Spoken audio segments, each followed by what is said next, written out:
Hello, this is a test.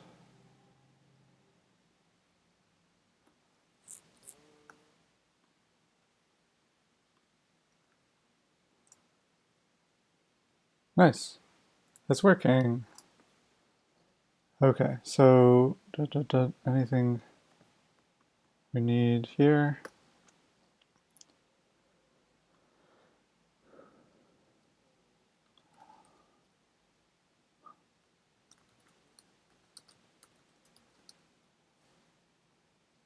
Edges.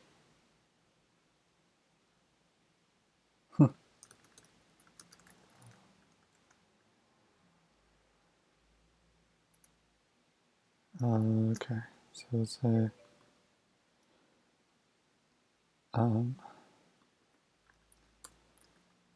in a web framework live on stream. Check it out. Boom. Okay, so we got that.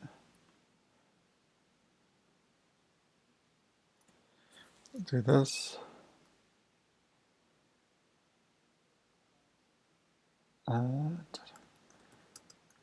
Hey peeps, I'm working on some coding, no, web development stuff, mostly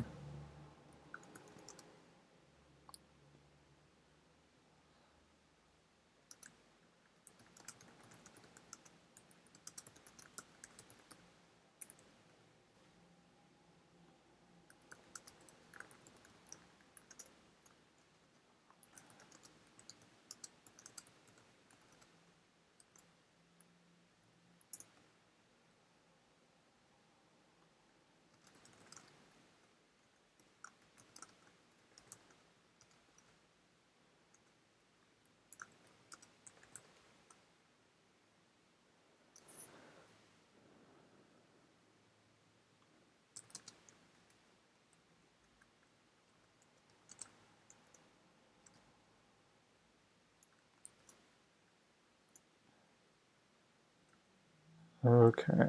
So that's done.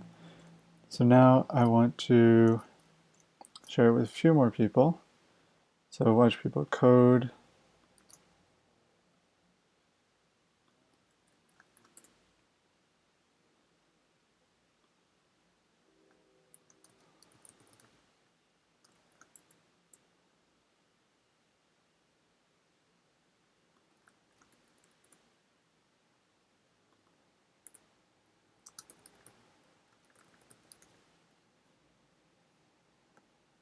Okay.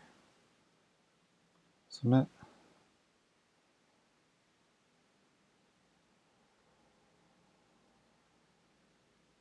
Oh.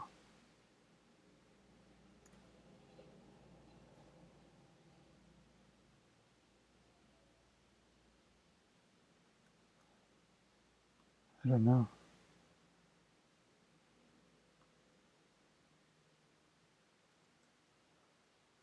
Okay. I don't know if that works.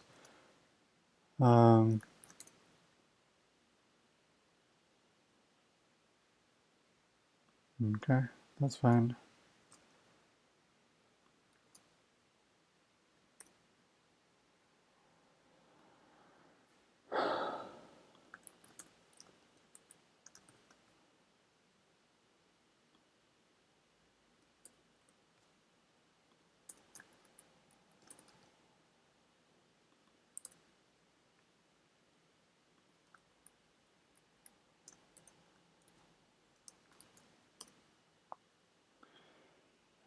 Okay, how long is this? 92, so I need to cut it down to 80.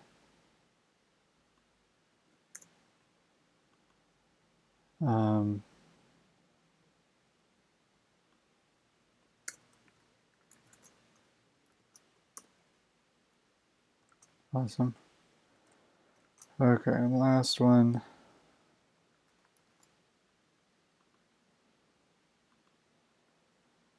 Remakers.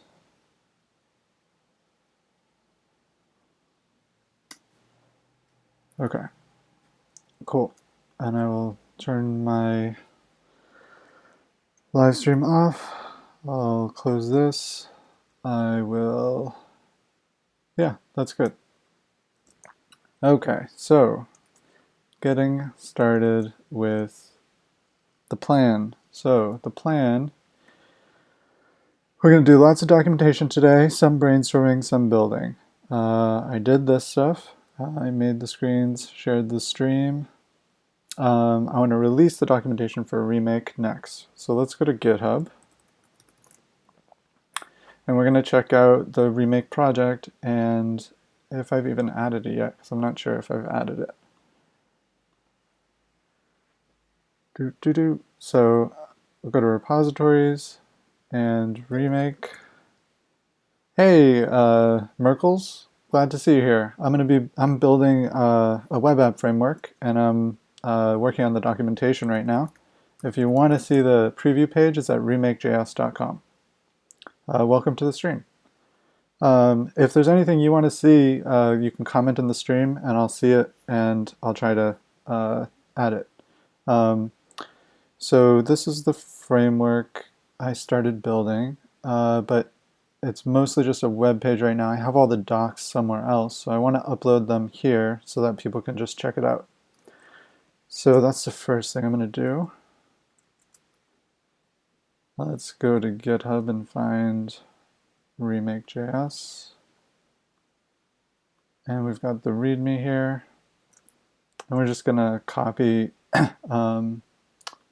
this file, because this includes all of the documentation that I've written up for it.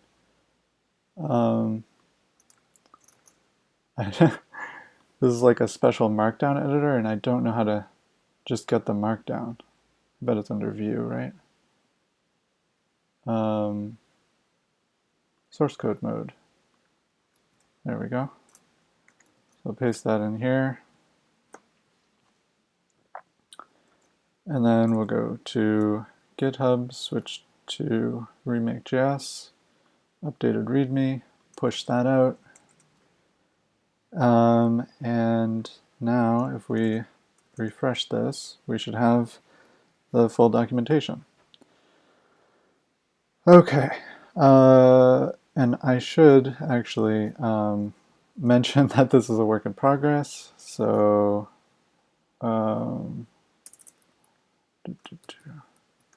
important. This is a work in progress. It's not fully functional yet.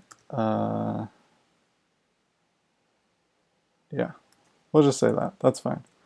Okay, so we're going to update the README again, push that out. Now we have this minor problem where the Remake.js site right now doesn't have the full documentation. You can't click around on the different pages. And this has the fuller documentation.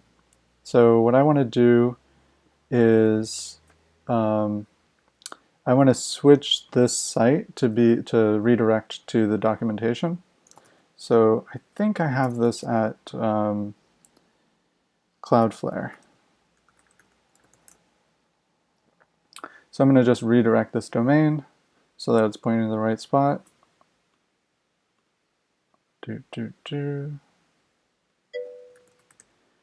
Hey Pat, how's it going? I'm live streaming a web app framework that I'm building, and right now I'm just kind of setting up the documentation. And if there's anything in particular you want to see, you can chat and I will try to focus on that more. If you want to go to remakejs.com, you can see a preview of the documentation site. And right now I'm working on the main repository. I just uploaded the documentation. So just say in the chat if there's anything in particular you want to see. Okay, so I believe this repository is public.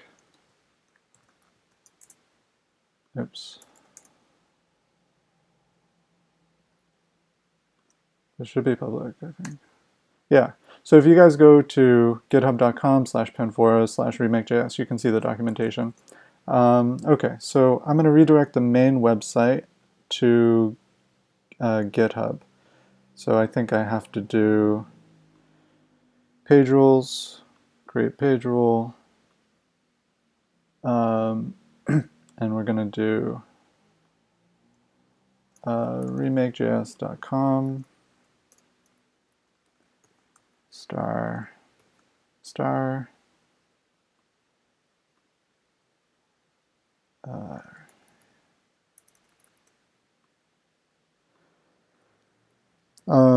how do we redirect? Forwarding URL, destination URL, and we're going to do this. Temporary. Save and deploy. Then we're going to turn this one off. Okay, cool. So now if we go here, nice, we're going to go to the GitHub page. So now if you go to remakejs.com, you go right to the GitHub page. Okay, so next thing we want to do, we've got the documentation out there. We redirected. Now we just want to have a site. So the one thing I want to do is have site.remakejs.com go to the preview site, because I'm going to be building the preview site as we go along. Probably not focusing on it today, but I want it to just be out there. So let's go to settings, and we're going to go down to where it's published, and we're going to say site.remakejs, and then here in our DNS we're going to do CNAME, and it's going to be site as an alias of this. No, panfora.github.io. Okay, cool. And then we'll save the setting. Nice. Okay, so now if we go to site.remakejs.com, nope. Oh, it's because of my page rule, huh? That's annoying. So let's go back to the page rules, and let's go in here, and I think we're going to do this one.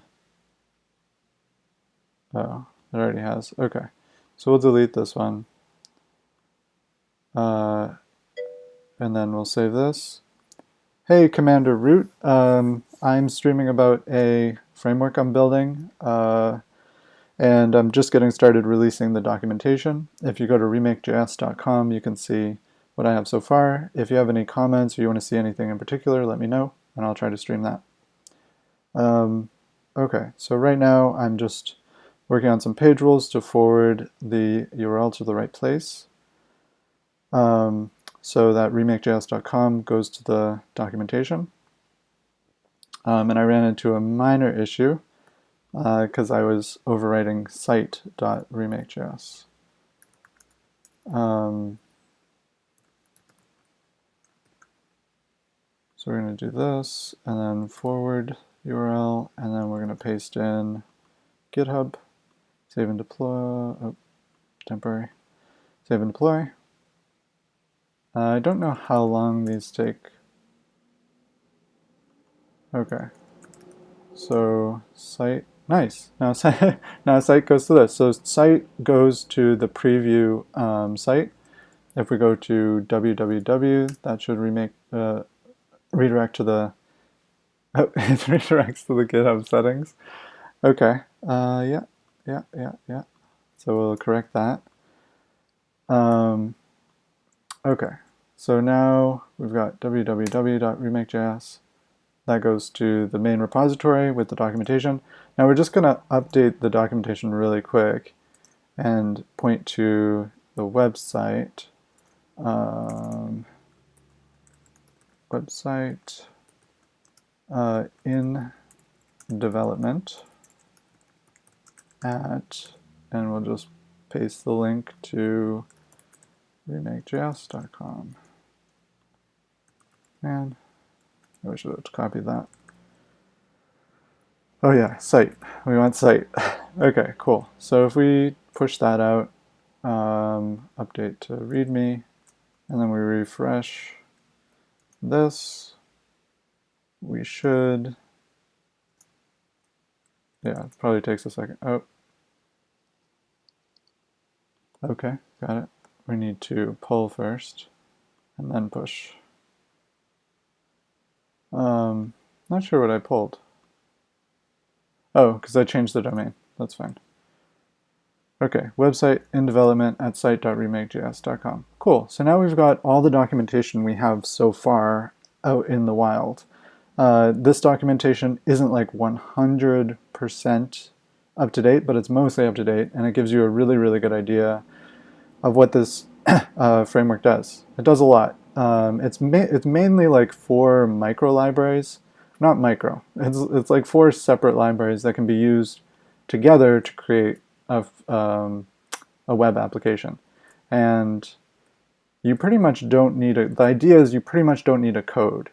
If you use all of these, hey, welcome Cash Bear and Exo, welcome to the channel. I'm talking about a framework I'm building, Remake.js. If you have any questions, I'll try to focus on those, or any suggestions about, but I'm explaining the framework right now.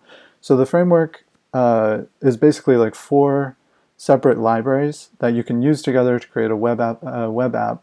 And the idea is that you don't really have to do a lot of JavaScript coding outside of using the libraries. And the libraries mostly work with data attributes. So if you read through the documentation, if you go to remakejs.com, it'll redirect you to the documentation for now. And you'll see that most of the documentation is about data attributes. So you attach some data attributes and they attach some pretty powerful functionality to your page. And it basically allows you to, 1, treat the DOM like a state machine, so you can kind of toggle things on and off like it's a state machine. So that's what Switch.js does. That's the first library. Then the other libraries handle serializing the DOM, which just means like getting all of the data in the DOM and like compiling it into one giant nested object. And then the other one lets you edit that data. So yeah, you can read through the docs if you want. It's kind of a lot right now. So what I'm focusing on right now is actually making it a lot easier to understand by building a sample application. And this isn't out there right now, but this is kind of a sample application of what it might look like at the end of the day. So this application lets you create new progress updates. Each progress update can be edited. The text can be edited. And then each progress update can have tasks, and then each task, you can add new tasks, and then you can edit existing tasks, and you can mark them as done or not. And the idea is that it's just around this much HTML to create a whole web application that does this.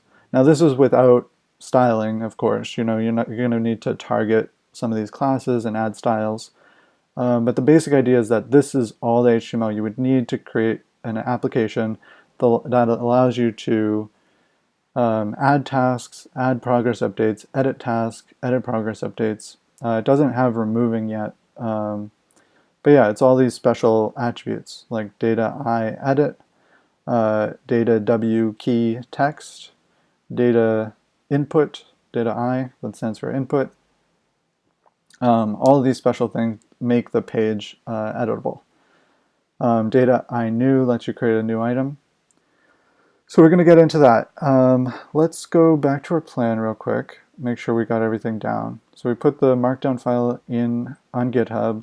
we're redirecting Remake.js to GitHub for now, and then we made site.remake.js.com the preview site. Okay, so now we're going to try to get as close as we can to a working application. And we would just want like a sample app with a list of 3 to-dos. So let me write out that sample app really quick. So we're going to go to remake test, and we're going to say sample to-dos dot HTML. Hey, Mohammed Tarikeliyamalahi and S1 Faka, welcome to the channel. I'm working on a very basic version of the Remake.js framework, which I'm planning to release in about a month publicly, although there is an early version. If you go to remakejs.com, it'll redirect you to the documentation and you'll see what I have so far. So we're creating a very simple application here, and for right now it's going to be read-only. Of course, you don't want a read-only application. That makes no sense. But we're just trying to get the basics of the application working right now because I'm transitioning the framework from being inside of another project to being just a general framework. So, hey Lurks, welcome to the channel. We're building a simple application right now. If you want to see the documentation for the framework that I'm building, you can go to remakejs.com. So I'm going to show you like the simplest example of how to like serialize the DOM. So we're going to have a list element here, and then we're going to have an object element, and we're going to do data key like name, and then we'll just have like, we're going to have to-dos actually. So this is going to be like text, I guess. This will be the text of the to-do, and we'll say like, I don't know, what's a go to the moon. Go to the moon is a really good to-do. So with this framework, with Remake.js, this HTML will be easily serialized to something that looks like this, an array, and then you'll have an object inside of it, and then you'll have text, and it'll say, go to the moon. So basically this HTML is exactly the same as this. And if we add another item here, or 2 more items here, go to the moon, then we'll say come back from the moon, and in the middle we'll say like gather, I don't know, moon rocks. That's fine. Okay, so we're going to go to the moon, gather moon rocks, and come back from the moon. And this will be equal, like when we serialize it with Remake.js, it'll output this data. So it'll be an array with 3 objects. Each object will have a key name of text, and then the value will be set equal to the value of the data attribute called text. So the other thing that Remake.js makes easy to do is editing this data, but for now we're not going to worry about that. We just want to get this sample to-dos application working, which means saving. Well, rendering and saving. So oh, and one other thing. So Remake.js right now is mostly a front-end framework, but it's meant as a front-end framework for server-rendered applications. So that means you're rendering all of the pages on the server, and then you're adding like dynamic attributes to it on the front end that are going to be like reactive, dynamic, make your page feel like a single-page app. But it's going to load more quickly because it's server rendered. You're not going to need to load all the JavaScript most of the time because you're not going to need to like have every user edit it. So it's supposed to be like this really lightweight framework. especially because it's mostly relying on server rendered code. But then it adds all these extra dynamic functions to your code. So right now it's mostly like a front-end focused framework. But what I'm trying to do is put it so that it can be in a hey Cookie Bow, how's it going? Thanks for joining the stream. If you have any questions, let me know. So Remake. So yeah, we're transitioning it into being like working with a backend framework. And if you are curious how this would work, let's go into the main.js. So what I want to do is not just make it easy to create, not just easy to create like sorry, I just realized like people are actually watching this and it's making me a little nervous. So yeah, so with the front end parts of it, it makes it really, really easy to serialize the DOM and edit the data in the DOM. And also like kind of treat your page like a state machine. So it does all of that automatically for you. But it doesn't make saving data easy. Like you still have to set up the like Ajax endpoint. It doesn't make like rendering pages easily because it's relying on server rendered code. You have to like render the pages on your own. And so what I'm wondering is, hey, can I create this framework so that it works in on the back end too, so that it makes rendering pages easy and it makes saving data easy. So we're going to work on that a little bit here. So this part of the code right here, I need to like put into a separate file, but for now we'll just leave it there. What that does is it allows us to create templates in our templates directory, and we can create pages, and those pages will know how to render themselves. So basically you can just add your own template inside of one of these subdirectories of pages, and based on the config, it's going to know, oh, I'm going to render when this route is matched. And my title is going to be this. And then it's just going to have the template here. So let's do that with our simple to-dos app. So we're going to go into terminal and GitHub remake test, and we're going to do, I think it's just, oh no, I didn't set up any npm tasks. So we're just going to do nodemon, and then I think it's server.js, right? Yeah, so I'm using this kind of cool module called ESM, and it lets you do import and export commands with like native JavaScript, which is really cool. I don't know if you've like followed up on the latest Node.js stuff with that, but they have like this special extension called MJS, and it's really annoying to like create code that can work on the front end and the back end. But when you have this ESM module and you load your like main.js file with it, you can use import and export, just like you would in Webpack. Okay, so we're going to do nodemon and then server.js. Hey guys, Endathor and Commander LOL, welcome. We're working on Remake.js. So if you go to remakejs.com, you can see the framework. We're working on a basic application, a basic application using this framework. Okay, so is this? Yeah, this is the right one. Okay, so we have the home page. We have a few errors because I don't think we have main CSS. Yeah, I think I was doing some experimentation when I left off last time. Yeah, I was doing some brainstorming about like, oh, how is this going to work?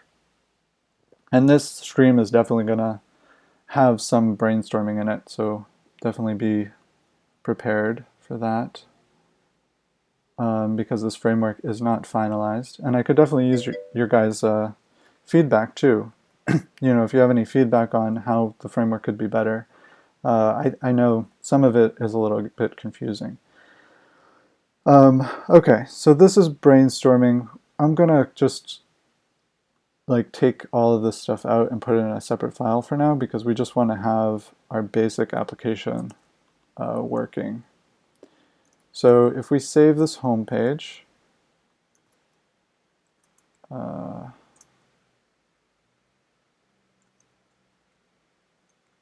do I need to restart it, really? I shouldn't need to restart it. What's going on? Okay, I guess that's fine.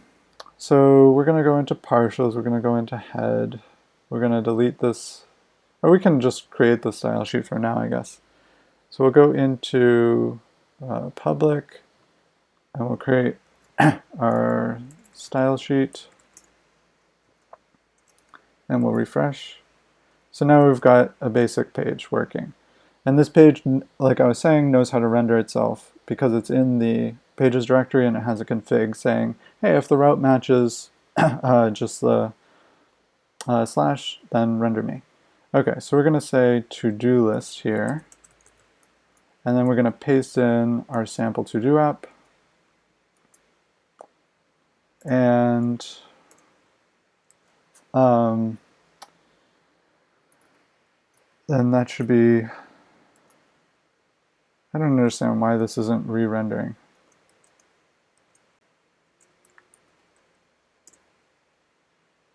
With NodeMon, it should be watching all of the subdirectories and then, oh, it's not rendering because there's no data in here. There's there's no text in these to-dos. Well, no, that's not it because the title didn't even change before. Okay, so I don't exactly know what was happening. So the thing that'll get the text in there is going to be to watch each of these keys. So we're going to say watch key text, and then when key text changes, we're going to change the inner text of this element. And this is a really cool thing about this framework. You can use data O keys to stash data, and then you can use the data watch keys anywhere below them. So it wouldn't necessarily have to be on this element. You could do it on a child element. You could put the data watch key. But for now, we're just putting it on the same element. Oh, and by the way, if you guys are interested in seeing a real application in the wild that's using Remake.js, you can go to requestcreative.com, and that is that's the website that was initially created with Remake.js. That's where Remake.js started. So this isn't going to work yet because we don't actually have Remake.js in this project yet. So I'm going to want to go into public, and then I'll create a new folder called JS. And then we're going to grab Remake.js from Request Creative, which is named Artistify2 for some reason. And we're going to go into JavaScript. We're going to copy Remake.js. And actually, we're going to copy this Remake.js app thing too. And we're going to go back up into test, and then inside of public, JavaScript, and we're going to paste it. Okay. And a quick tip, if you guys are on Mac, so you can do Command-C to copy something, and then you can do Command-Alt-V to cut and paste. So it'll actually move it. But if you don't want to move it, then you just do Command-V. Hey Angel of Light, Joja Leet, and Communities Showcase. Welcome to the stream. We're working on a framework that I built for an earlier startup, and now I'm releasing the framework to the public and also improving it to work with backend. Okay, so I'm kind of hoping that we might not need to compile this with Webpack. But I think that might be the case, which is always a nightmare. I've been wanting to try Parcel, so maybe that would be good to do. I'm not sure.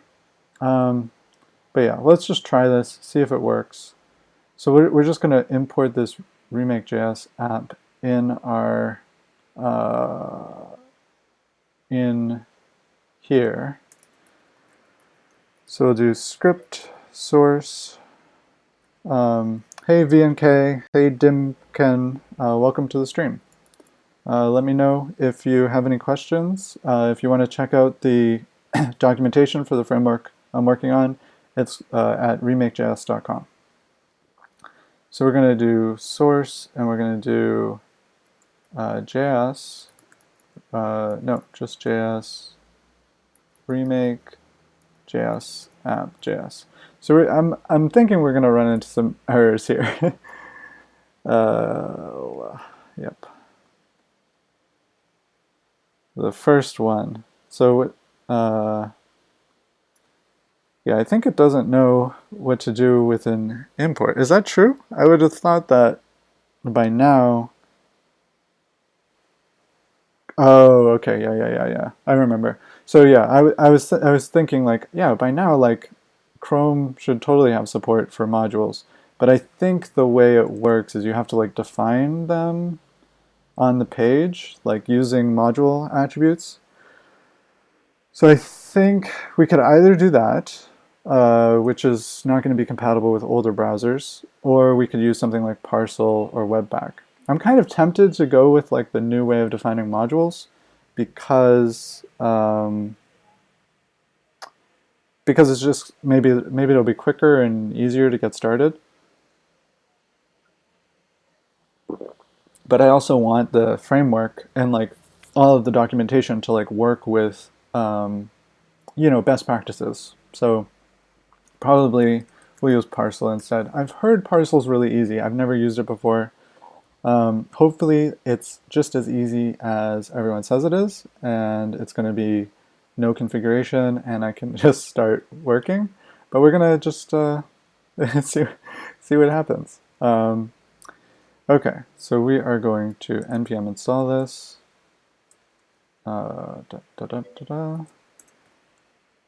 Okay, installing Parcel, and then create an index.html and index.js file. Okay. Wait, where did it say that? Oh, okay, I don't know.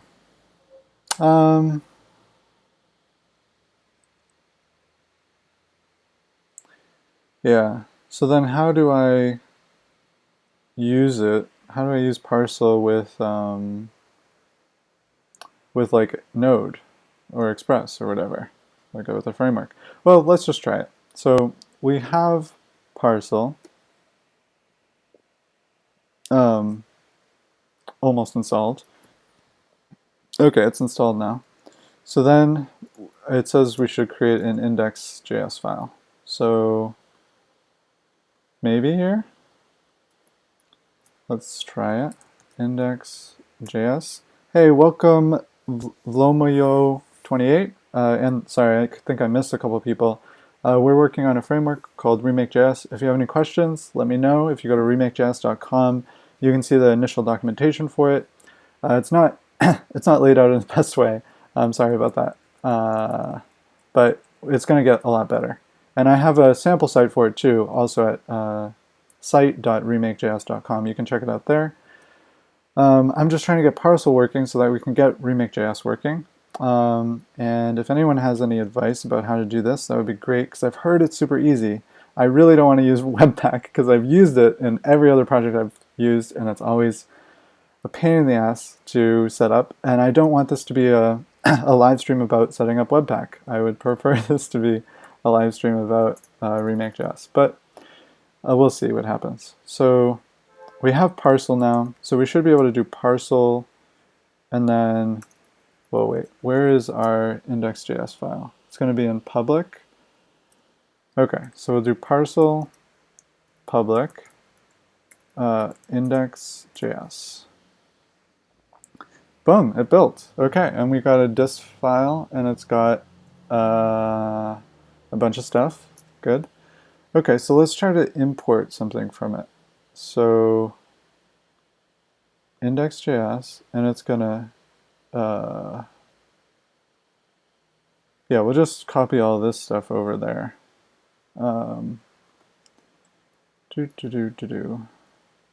So this is like the current code for setting up Remake.js, which is like really not ideal, but because it's in like, you know, a few different modules, and ideally what I want is just like import a init from Remake.js. Hey, Commander Root, welcome. Okay, so we've got import this, import that, and we want to go, I think, up a level into JS. So we're going to do JS and then Remake.js. I think that, is that right? Yeah, into JS and then into Remake.js. Okay, so we'll paste that, paste that, paste that, paste that. Okay, so now if I run, oh, it's automatically doing it. Yeah, we're gonna mix package managers right now. Oh wait, what is it doing? It's getting, wait, what? What is it getting? Node modules. Are they in here? I don't have any node modules in here. Well, maybe it's okay. Okay. Ooh, the build's bigger now. This is like really good news, actually. Okay, so let's look for like data O. It's there. Ooh, my goodness, this is so cool. Sorry, I'm like a little excited right now. Like how easy this was. Parcel is amazing. Okay, so so we've got this. So now let's try to use it, I guess. Let's do get data from root node, and we're going to do window dot get data from root node equals get data from root node, and we're going to refresh the page. Oh wait, no, we didn't we didn't include the JavaScript yet. So we're compiling it into a dist folder. Oh shoot, we're compiling it into a dist folder that's outside of our public folder. Sorry, yeah, yeah. I just got a little too excited. Okay, so now we just need to tell Parcel, hey, can you compile this into our public folder, please? Please, would you please do that, Parcel? I bet it's very easy. Let's see. CLI, Parcel, help, options. Here we go. Output directory, default is dist. Out or -d. I'm gonna use -- out directory. Okay, so we'll close that, Parcel that, and then out directory we're gonna do hey S1 Faka, how's it going? I don't know if that notification means that you're joining again or if you're just currently in the channel. Either way, welcome again. Okay, so out directory, we're going to do current directory, which is inside of public, and then we'll just do dist, right? Does that make sense? I think that makes sense. Did it work? I don't think it worked because it's not in here. So if I do like console log, just to like have something change, I'll just do ABC. Yeah, it's going to rebuild it. So I rebuilt it, but it put it, okay, so I think it thinks that the current directory is up one level than it should. Or then, I don't know, than I thought. So we'll go into public, and Hey Ryan Roberts, Cubs lover, how's it going? I'm doing pretty good. I'm working with Parcel to get this framework working. The goal of the framework it's called Remake, and the goal is that you can write an entire web application with data attributes. So it's kind of a oh what are you nervous about? What's going on?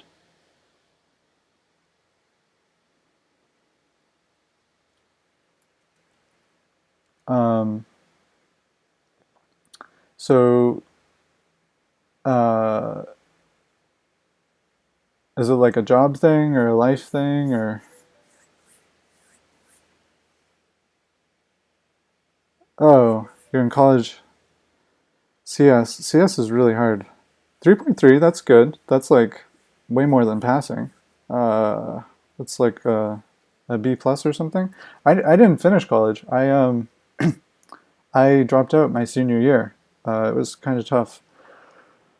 Um, my girlfriend started seeing someone else.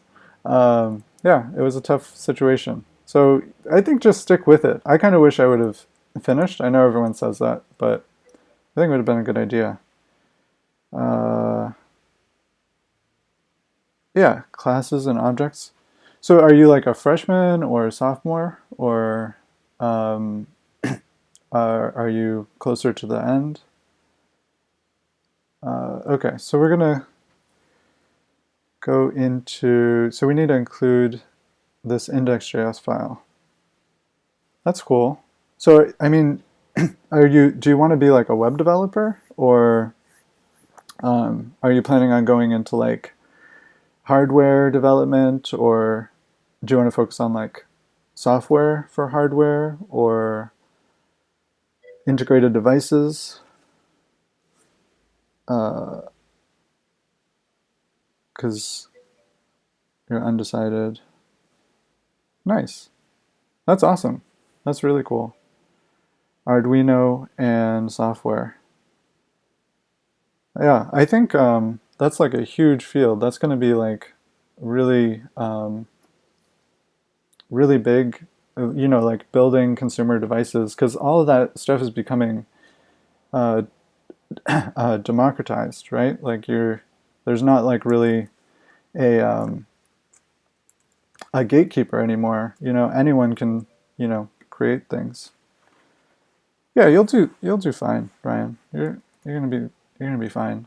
Just like I'd say the most important thing is just like keep your passion up. Like if you're if there's something you're excited about, like find a way to do that thing, even if it's not on your official curriculum. If you have like a little thing that keeps you motivated, that like you're always hacking on your Arduino or you're always hacking on this side project, it's gonna like keep your vision straight. So like even if you're going through like a really boring class, you can be like, oh, this is gonna be like I'm doing this because I can so that I can focus on what my passion is. Yeah, you get home really late. Yeah, I mean it's a tough thing. Um, yeah, so the commute's pretty long. I don't know why this isn't refreshing. So we're gonna go. I guess we're gonna restart NodeMon. I don't know why NodeMon isn't refreshing every time. Well, it's working. Great.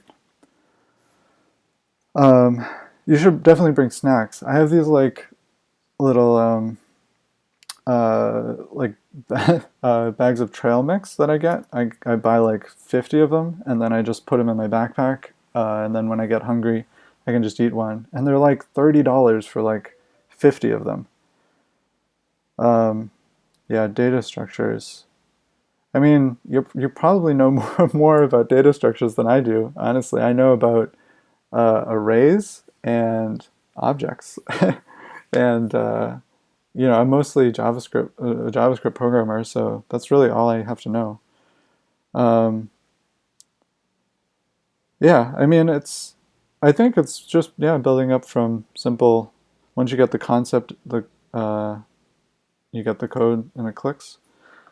I think if you if you want to learn about web development, it's a great place to learn about coding because you get to build something instantly, and then you can see the results and you can share it with people. Uh, yeah, so it's a really good place to start. Um,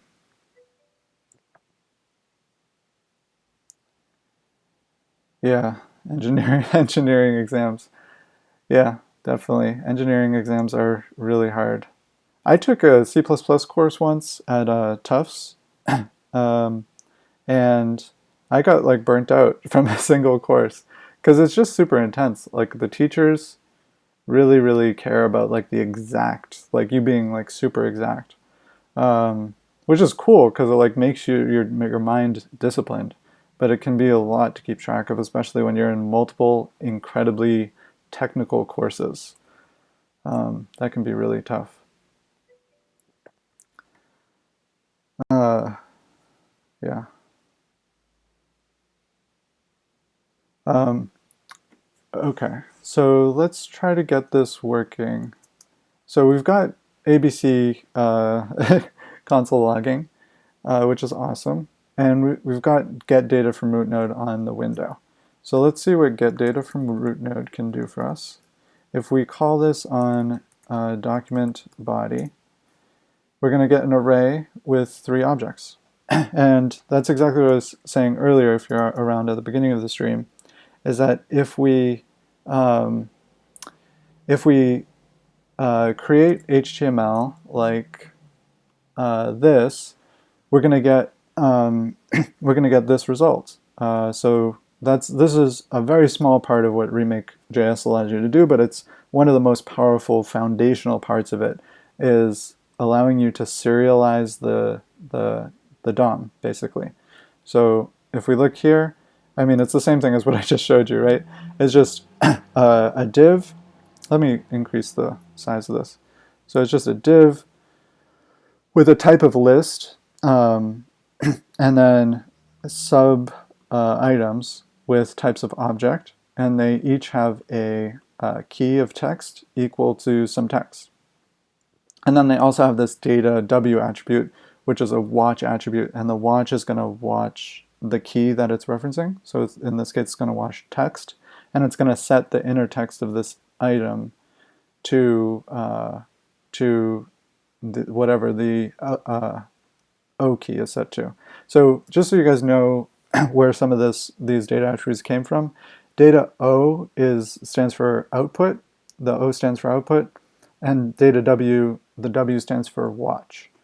And there's also data I, which stands for input, and input's going to allow you to modify the output keys. Hey, Blackjack 0077. That's a good name. 0077. Okay, so let's go into why did I drop out and what was my major?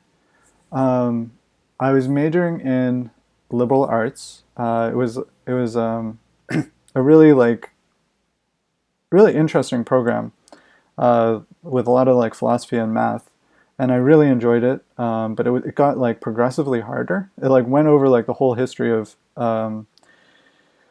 Western civilization, like back to like ancient Greece, and like how like thought has kind of developed over time, and like the big discoveries of like, oh, the the Earth is round and is the center of and it isn't the center of the universe, and like actually we're revolving around the sun. The sun isn't revolving around us. So it was like a lot of philosophy, a lot of math, a lot of physics, and it got progressively like a lot harder.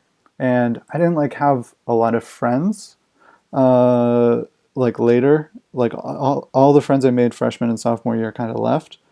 So I got kind of burnt out. Yeah, I think memorizing is kind of hard for me. I like to like understand the fundamental concepts. But yeah, I dropped out partly because it got a lot harder, partly because I didn't have like a lot of like big social network there. Like a lot of my friends had already left. they had either graduated or had like gone to different colleges, and then also, like I mentioned earlier, my girlfriend ended up dating someone else. So like, yeah, that was tough. Yeah, I had a year left. I dropped out right at the beginning. Uh, yeah. Okay, so let's try to get this working where we can get the get this rendering. So these watch attributes should be setting the inner text. Um, yeah, counseling is great. I wouldn't think of it as like getting your mind fixed, but I mean, if that's what works for you, I think of it more as like you're paying someone to like be there for you, kind of. I think it's hard in this day and age to like have someone like always be there for you and just have like a counselor who's just gonna like listen to whatever. I think it's great. I currently see a therapist. I think it's great. Um, just to like talk, get things off your chest. Okay, so the problem with this is it's not it doesn't have any watch functions. So this like inner text thing that it's trying to do, that's actually a function that's trying to be called. Um, yeah, I mean, do I think you'll do well, Ryan? I don't like know you super well, but I believe that you'll do well. You sound like an intelligent, like well-rounded person. I think if you like have the, social network, I think you'll do great. Yeah. Yeah, I think yeah, if you stay focused, if you do your have your notes and you're like serious about the career, I think the most important thing is just staying interested, you know? Like you have to find some way to stay interested, um, stay engaged. Um, okay. So yeah, 2.1 GPA in high school. That's um that's fine. I mean, I don't know. I don't think school is like school is not for the grades. School is so you learn. So if you learned enough to do well in college, then I think you did fine. Um, okay, so we need to pass in some watch functions to this. I think it goes into input.js, but let me just confirm to make sure. We're going to go into Remake.js. We're going to check out some of the code. We're going to say, hey, what do you expect here? Um, options, and yeah, passing. Passing high school is definitely important. Um, so, hey, Salvin, welcome. Welcome to the channel. We're working on a framework called Remake.js right now, and I'm trying to figure out my own code briefly. So I've got these options, and we're gonna want to go into the watchers, I think. So where do we find the watchers? We're going to call watch function on element. We're going to go in here. We're going to find, so it is in options. It's in options.watch functions. And I really shouldn't have to look that deep for it, but I did. So hopefully this will do it. If I just do inner text and then I say function. Yeah, yeah. You love implementing classes, and later on you've heard it's just implementing classes. I think that's right. Um, yeah, a lot of it's just like having. So like what my strategy is with programming is like writing everything out in plain English ahead of time.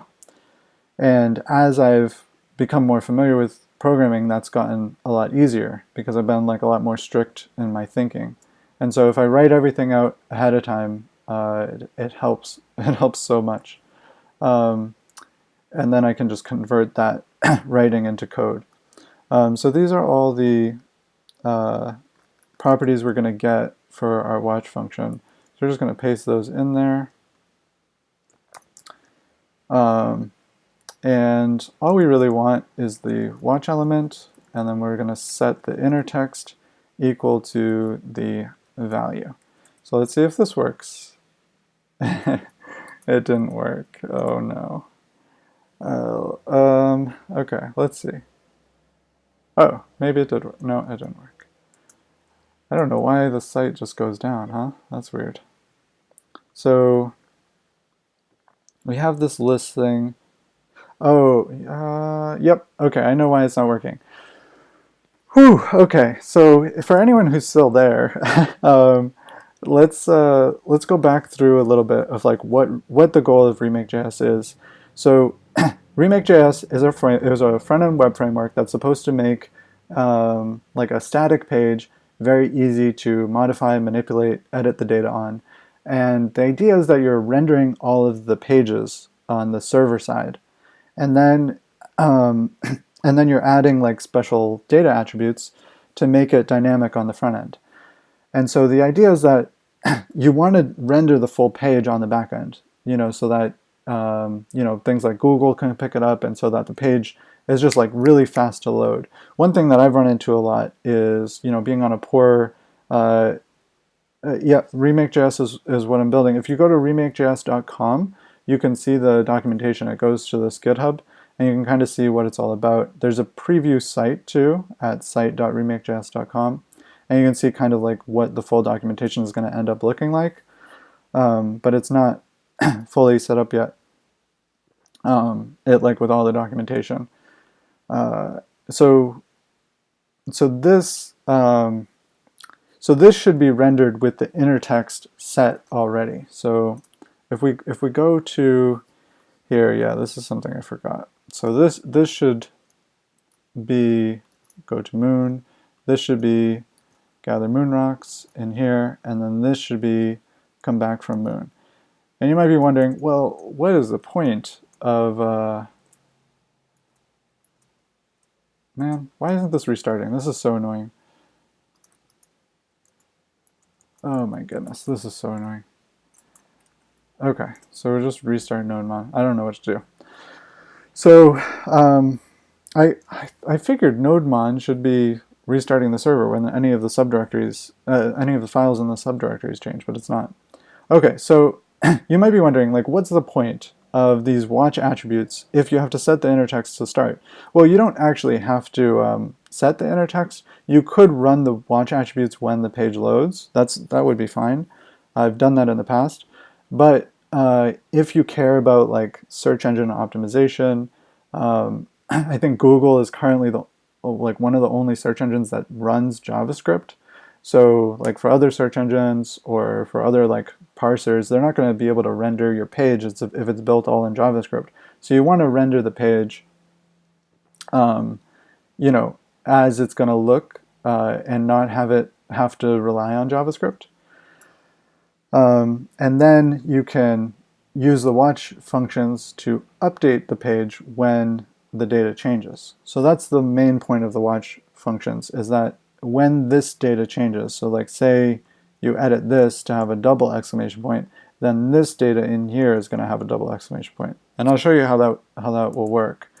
But yeah, that's the main point of that. So let's go to our plan. And so we have a sample app. We're listing all three to-dos. Now next is saving data. So let's get these to be saved. So I think let's go into the current place that the app is, that Remake.js was first built. And we're going to go into app.js, and I just want to see where are the save functions passed in. Save. Okay, save page data is in modules general. So how? Okay, got it. So I am importing this from input.js.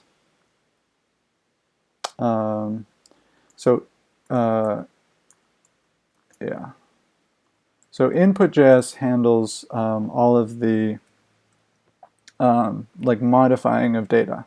So onSave I think is kind of along those lines, so it's in input.js. I might reorganize some of this code later on, but for now we're just going to have onSave here. And then we're going to do, we're going to have functions in here that are called whenever the onSave is triggered. So let's have one for like full page, and we'll pass it a function, and let's just get the data. I think the first argument is data. Yeah, page data. Hey, Tech Johnson, welcome to the channel. If you have any questions, let me know. If you want to see the documentation for the framework we're working on, it's at remakejs.com. So full page data, and we're going to say console log, and we're going to say full page save, and then we're going to pass in the data. And now in order to save this, we're going to wrap this whole thing in a div with ID of app, and now we need some way to tell it when to save. So the way this works is whenever any of this data is changed, it's going to look up the DOM, so at all the ancestor elements, and it's going to look for a data osave attribute. So we're going to say data osave equals, and we're going to say full page. And that should trigger this. Now the problem is we don't yet have any way to modify this data. So yeah, that sucks. But what we could do is just manually trigger the save. I think that's what we're going to do for now. So let's have a click to save button. So we'll have a button down here. And we also have a special click to save attribute already set up. So it's just this, and we're going to do data I click to save, and we're going to just say save in here, and then close the button, and we're going to open, oh no, we got an error. Cannot resolve dependency. Oh, yep, it's because I pasted over this, where it's supposed to be this. Hey Freddy Bot, how's it going? Are you a bot or are you a person? Okay, cool. So now we have this, and now we have the save button.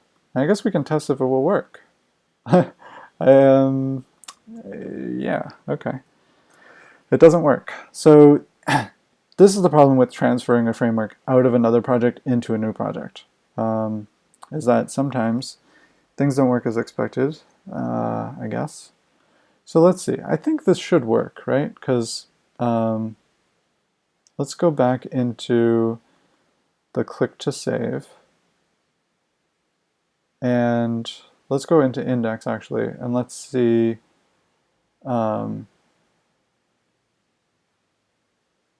Click to save. So we have a init click to save. So this should be being initialized by default whenever we import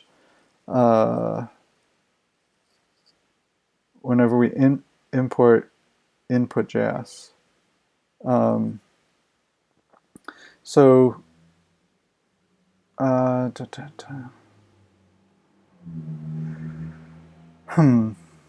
not sure though. And actually we should be looking in our official copy instead of there. So let's just console log here and see if anything's running. So we'll just say click to save there. This will reload eventually. And if I click that, okay, so it is being called. So that's cool. And what got me into coding? Let's see. I started a startup called, is that the right place to start? No. Let's see. I got, I'd rather be doing something that is hard, that has a great reward at the end versus something easy with no good reward. Yeah, that's a really good reason to code, definitely. Um, that is an excellent reason to code. Like doing something hard that's going to be have like a huge payoff. That is like the definition of coding. Like if you have that motivation, that's amazing. Um, yeah, I'd say that's like tied into my motivation. But I think I got like enchanted with startups early. Like I read like Hacker News, like um, yeah, good jobs that has a major reward. Um, well, I started reading like Hacker News back in like 2001, 2002, and I was just like enchanted with like the mystery and the magic around like creating something new that has like a huge effect on society. Something like, Google or like at that time Google was like not evil at all. Like they were just like awesome. They released like amazing new technology and web services like every week. Like they released like Google Docs one week, and then the next week they released like Gmail. I don't know. It wasn't even in that order, but it was like one thing after another, and then they released like Maps, and like people were like blown. I was blown away. I was like, you'd never seen anything like that before on the internet. Like they like use satellite imagery to like map the entire Earth, and like Microsoft had to take like 2 years just to catch up. It was so cool to just watch Google in the early days. But anyways, I was enchanted with like startups and starting a startup. So I started a startup without knowing how to code, and then of course I had to learn how to code because if you're running a startup and you're like hiring people, but you don't know how to code yourself, you don't actually know how to like figure out if they're doing a good job, you know? So I had to learn how to code just to like keep the site up to date and audit what some people that were working on my startup were doing.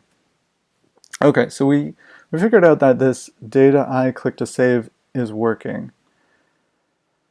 When we click, we got to get rid of some of these open files. Yeah, we'll close this, close that.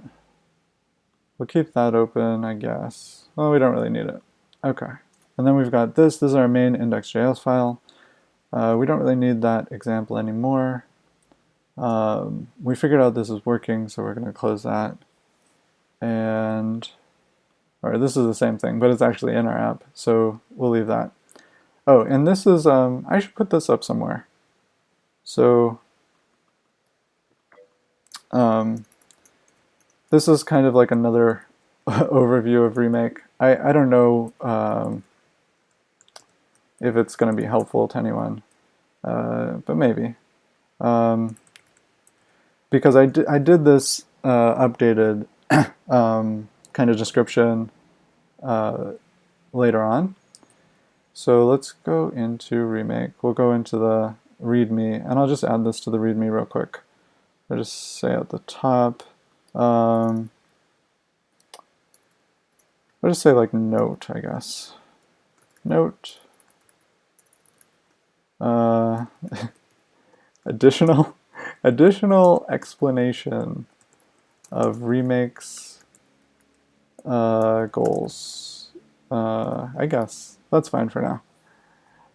We'll like put it all together into the same README eventually. And let's just make sure we pull that code. So let's fetch that and pull. Okay. Yeah, so that might be helpful. And then we can close it here since we don't have to have it on our computer anymore. That's a really cool thing about just putting things online, is you don't have to have them on your computer anymore. Okay, sorry. That was a quick aside. Okay, so let's get back into this. So we discovered that this is actually working, but it's not calling our save function. But it should be calling our save function. On save. It's possible that I'm using the wrong syntax for this. Let's actually see what call save function does. So call save function. And let's go into save element, if save element, else save type.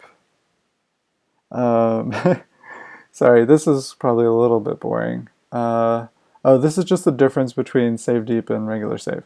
Okay, so we'll just do like a debugger here and just see like, hey, what the heck is going on? Let's wait for this to refresh because it's really weird about refreshing right now. So we'll click save, and it's not working. So call save function. So this is, oh, I know what it is. Okay. So click to save needs needs an actual attribute, and it needs to say closest.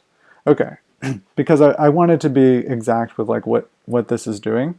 So I made it like specify what it's doing. So it's going to look for the closest element that has a data osave attribute on it, and then use that function. And so there will be in the future other options for this click to save attribute. I don't know if there are currently. Yeah, it looks like there's only closest right now, but it's still good to just have that. Okay, so now if we click this, oh, still no, huh? Okay, equals, I don't, is it, I might just have to, yeah, I have to get this reloading thing figured out because it's not auto reloading. So we're in Remake.js. I've called NodeMon on server.js. I don't know why we have a yarn lock file in here because I'm using npm, so I don't know why yarn would have anything to do with it, but that's fine for now. Server.js, we're running server.js with NodeMon. Server.js. Okay, NodeMon not reloading.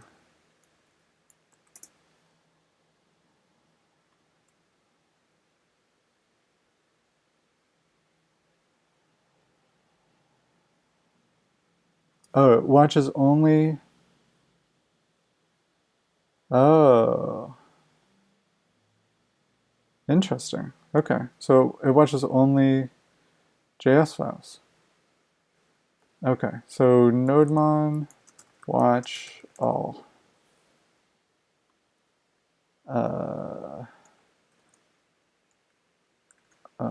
don't know. Let's see. Usage, your Node app, server, inspect, automatic rerunning, config, ignore. Let's see. Hey, welcome Shimashiro. Working on a framework called Remake.js. We're just getting it set up with a new project. Let me know if you have any comments or suggestions or questions. Hey, Echo489, welcome to the stream. How are you doing? So let's see. By default, NodeMon looks for files with JS, MJS, Coffee, LibCoffee, and JSON extension. If you use the exe option in the monitor app Pi, NodeMon will monitor files with the extension of Pi. However, you can specify your own list with the -e or X switch. Okay, well, let's try -e and then star. Let's just try that. Maybe that's a really bad idea. Cool. Good to hear you're doing good. What do you guys like working on? Are you guys learning web development or or like on different software tracks? What do you like to do? So I'm going to go in here. I'm going to just edit this and see if it reloads. Because I have the -star now. Front-end developer. Nice. Cool. Are you working on any of like your own projects, or are you working at a startup? What do you like to do? What's your like Angular, PHP? Nice. I have a PHP book right here called The Joy of PHP, and I've been trying to learn PHP. It's really interesting language because it's so simple to get set up with like a new project, and you can pretty much host it anywhere, which is so nice. And it's so inexpensive to host. Whereas like Node.js, you need like a separate database, and you need to like, I don't know, optimize everything, and it can be. You have a startup. That's awesome. That's really cool. Uh, how is it? How is it going? I've like tried to start startups. I mean, I do. I currently have a startup, but it's hard to get users. It's hard to do like marketing. How are you doing around that? Full stack here, working on a fan site in Node.js and React.js because I'm a glutton for punishment and haven't used either in a while. I'm learning React and Vue. Hardest thing with PHP is it can become very messy. Yeah, I've heard that. I think so. The main thing I want to use like PHP with is like if I want to like create like a site with like a form, like I don't want to have to like boot up a Node.js project with like a database. You know, like that's insane. That's an insane amount of overkill. I just want to set up like a simple PHP site that can forward it to, um, forward it to like an email service. And I feel like that's going to be easier with PHP than anything else. And then as far as like React, yeah. As far as React goes, yeah, I've tried using React. I use Vue.js at work, and I'm really happy with Vue.js. It took me a little while to understand like how to pass data into components and how to pass data back up. That was a little confusing at first. I was doing it with like an object at first, and then it was like it was working because it was passing in the object reference. But then I discovered that that's an anti-pattern, and you're actually supposed to like pass data down as a prop and then pass it back up as like in an event. But once I kind of got that, that's only been in like the past couple months that I understood that. It's been a lot easier to work with. But yeah, part of the reason why I'm building Remake.js is because I think it should be a lot easier to build web applications. I feel like I don't know. I like started this podcast that's called 50% Web Apps, and the idea is that you can like what could you create a framework with the goal of creating a web app that is like 50% as good as it could be. You know, like if you go to like Facebook or Google, like those are really, really well designed, beautiful, interactive experiences. And for a single developer to build an experience like that is really, really hard. So like what if you set out with the goal of creating a really simple framework that could type racer. What is that? What is that in reference to? PHP old, but very fun. Yeah. What's type? What are you? Type racer? That came out of nowhere. What's type racer? Um. Oh. Okay. So test your typing speed. Um. So yeah, I was wondering like, so if you created a framework that its purpose was to be really simple and build, very like nice web apps, but also simple web apps, uh, could you do that? What? Never mind. CHQ, what are you saying? Oh, you want me to do type racer? Do you want you is it because I'm not typing enough, so you think I'm a slow typer? So um I guess I could do type racer. Okay, fine. I'll do type racer. I'll give in to you. CHQ. I'm not gonna do this. I'm not gonna do this all the time. Oh, are you challenging me? Are you challenging me, CHQ? Is this a thing? Wait, what am I doing? Oh no. Final countdown? What am I doing? Type this. Okay, words. What? Oh man. Oh, so what? I have to get it exact? Are you kidding me? Ah! Okay. So you guys are all gonna lose like all your respect. Not that you had any. Jeez. Jeez.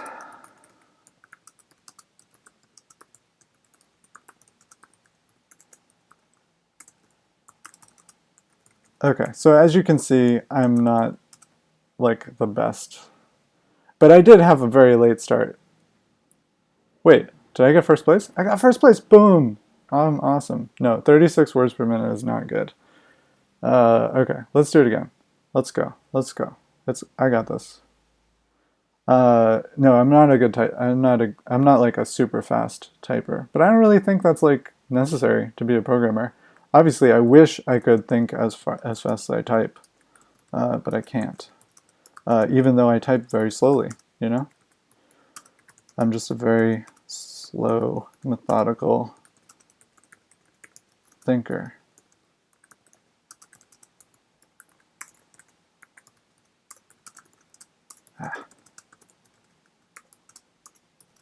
Jeez.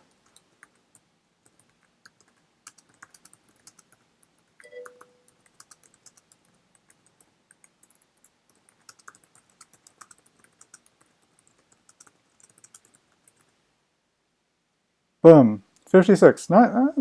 That's pretty bad, but it's not terrible. Third place. Okay, I'm done. I'm done with that. Okay, thank you for the challenge. Were you challenging me? Like, did you want to race? You're probably faster. Okay, so did we get this working? I forget. No, it's not working. Okay, got it. So let's tell it everything we want it to listen for. So we'll say JS, and we'll say JSON. We'll say NJK. Oops. Is there anything else we wanted to listen for right now? I think CSS would be nice too. Probably Sass, because we'll probably use Sass eventually.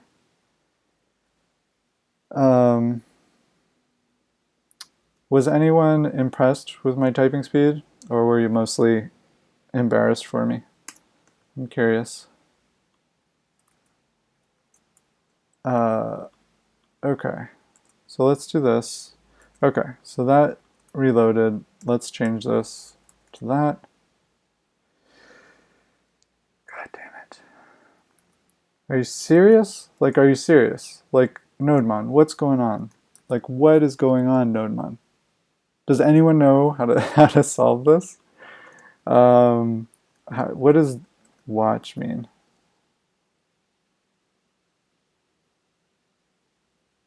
That doesn't help because it's just telling it hey, special elites NP. I'm curious, what does your name mean? Special elites NP. Like, no problem? Special elites, no problem. We got you. Okay, so -E, it looks like this should work, right? Now NodeMon will restart on any changes to files in the direct. Oh wait, watch might work. Let me see. We're in Remake. No. Oh wait.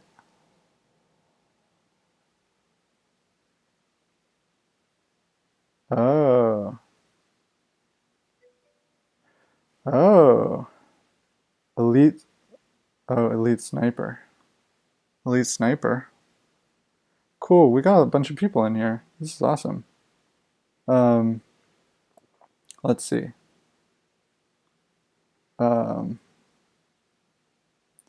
Special Oh, got it. Special Elite Sniper. Got it. Cool. Nice. Welcome to the channel.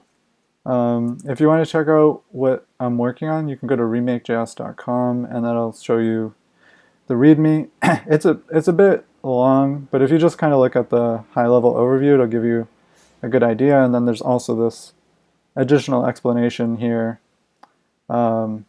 which is kind of like a more up-to-date. And the question mark thing here is stuff that I'm working on. So this is like stuff that I'm adding right now. And right now I'm trying to figure out nodemon. So I think I wanted to watch all subdirectories.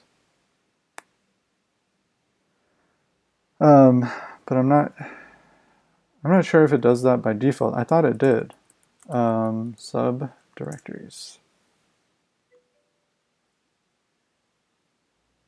Am I a UX or UI UX designer? I like to think so. I've designed a lot of things in my life, and that's definitely what I care about the most. So yeah, I'd say I'm a UI UX designer.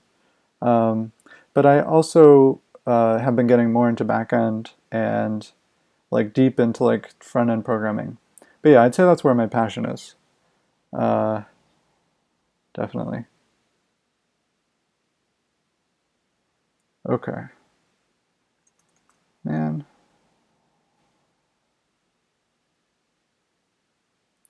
Okay. So I don't know how to get nodemon to restart every time. Maybe this will just work and I've just been doing it wrong. Like maybe I didn't refresh as many times as I should have. No, it's not working. But when I refresh, it shows up. I guess that's fine. That's like better than what it was before, where it was kind of... Is it better? I don't think it's actually better. But we're going to do this for now. Okay. Oh, see? Now it crashed. Why did it crash now?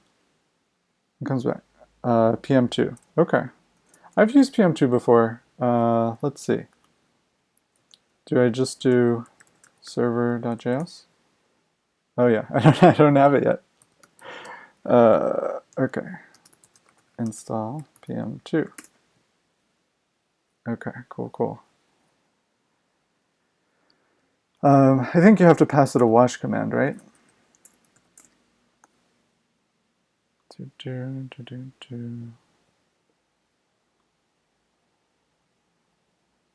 Okay. Oh man, did we run into an error? Or did that success? Do you guys ever run into that where you where you can't tell because like okay, so we'll do PM2, so I think we'll just do this. Oops, nope, that's not what I wanted. Wait, okay, there we go. Server. Cool. And is it running? How do I know where it's oh, it's just running. Okay, and then if I do that, so it's still the same thing. I have to, oh, okay. So it's not going to reload the page. I guess that's fair. The reload page. I feel like this is probably the documentation.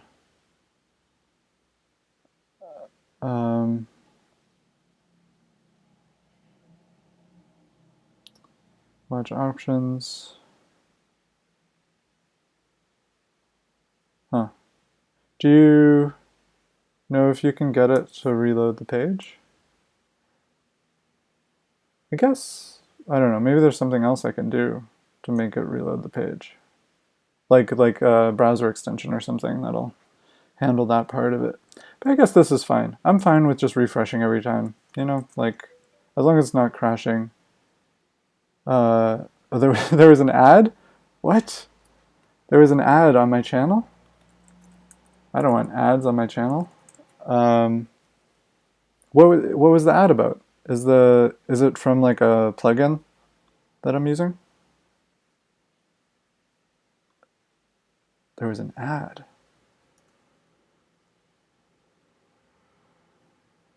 How do I turn off ads? Twitch ads. Can I turn them off? Maybe I can't. Maybe an ad about American gods. Huh. Can I turn off ads? Oh. Huh. Wow. I can't. I have no power over that. Sorry, dude. If you install an ad blocker, it'll probably work. I recommend, and maybe this is against Twitch's TOS, but I recommend uBlock Origin. It's really good. And I don't think I see ads on Twitch because of it. I'm not sure. I'm not sure if that's why. Oh, no. I have Twitch Prime through Amazon, so maybe that's why. But I think if you have uBlock Origin, it might block ads for you on YouTube too. Like I don't think I see ads on YouTube. Okay. Well, yeah. So I installed PM2 and I started it up. So I've got the server running. But now I need to refresh the page every time.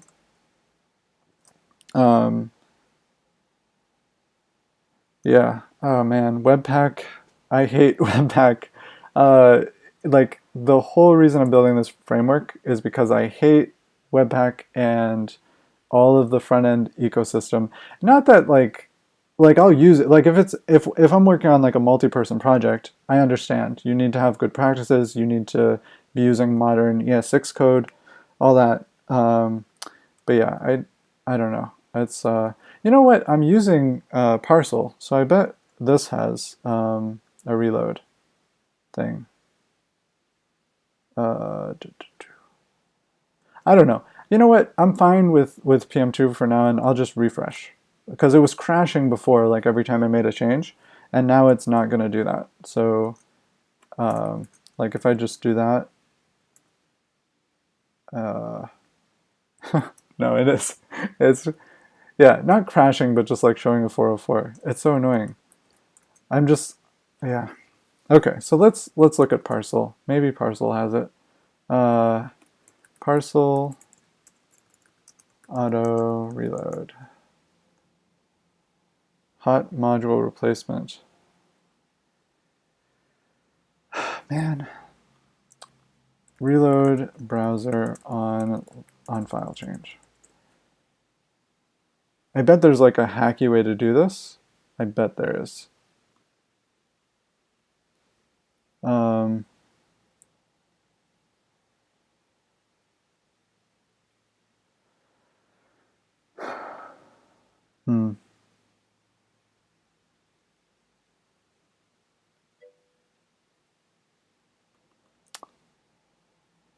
Okay.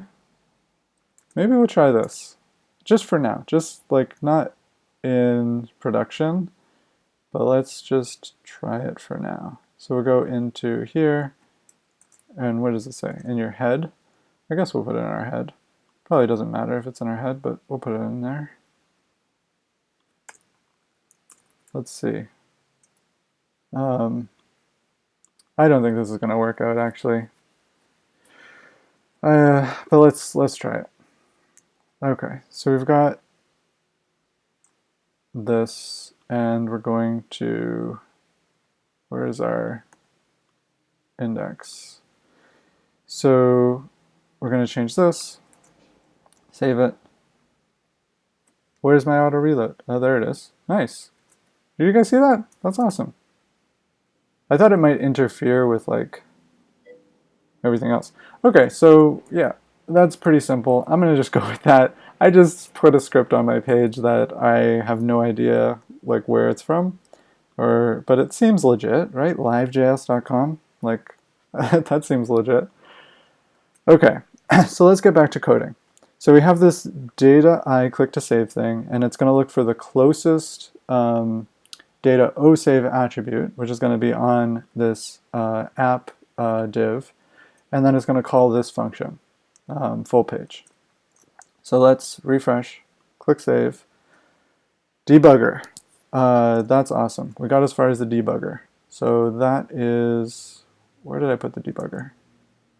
It's in call save function, which is in here. Okay, cool. So we'll delete that.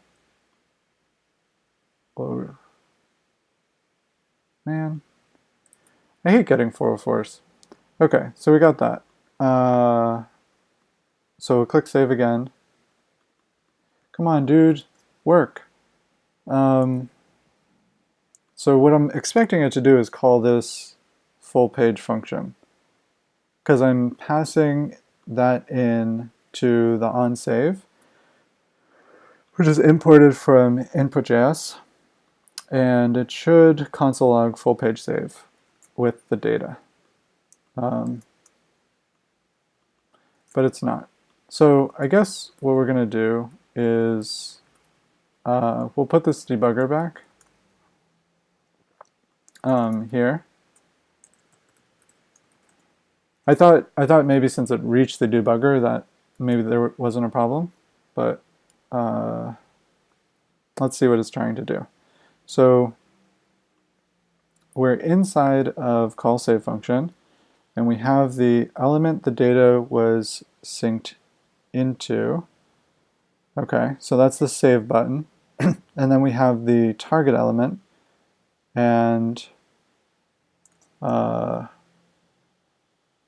sorry, or target element. So that's from the next line. Okay, so the save element is going to equal what? App. Okay, so we're getting the right save element. Let's go to the next. When we have save element, should parse child elements is going to equal false. Oh, okay. So that's one of the problems, because I forgot. I'm forgetting a lot of things about my framework. But yeah, we want save deep. So deep is going to actually bundle up all of the data in all of the child elements and then pass them to this function. So that's problem number one, but that's not really the main problem.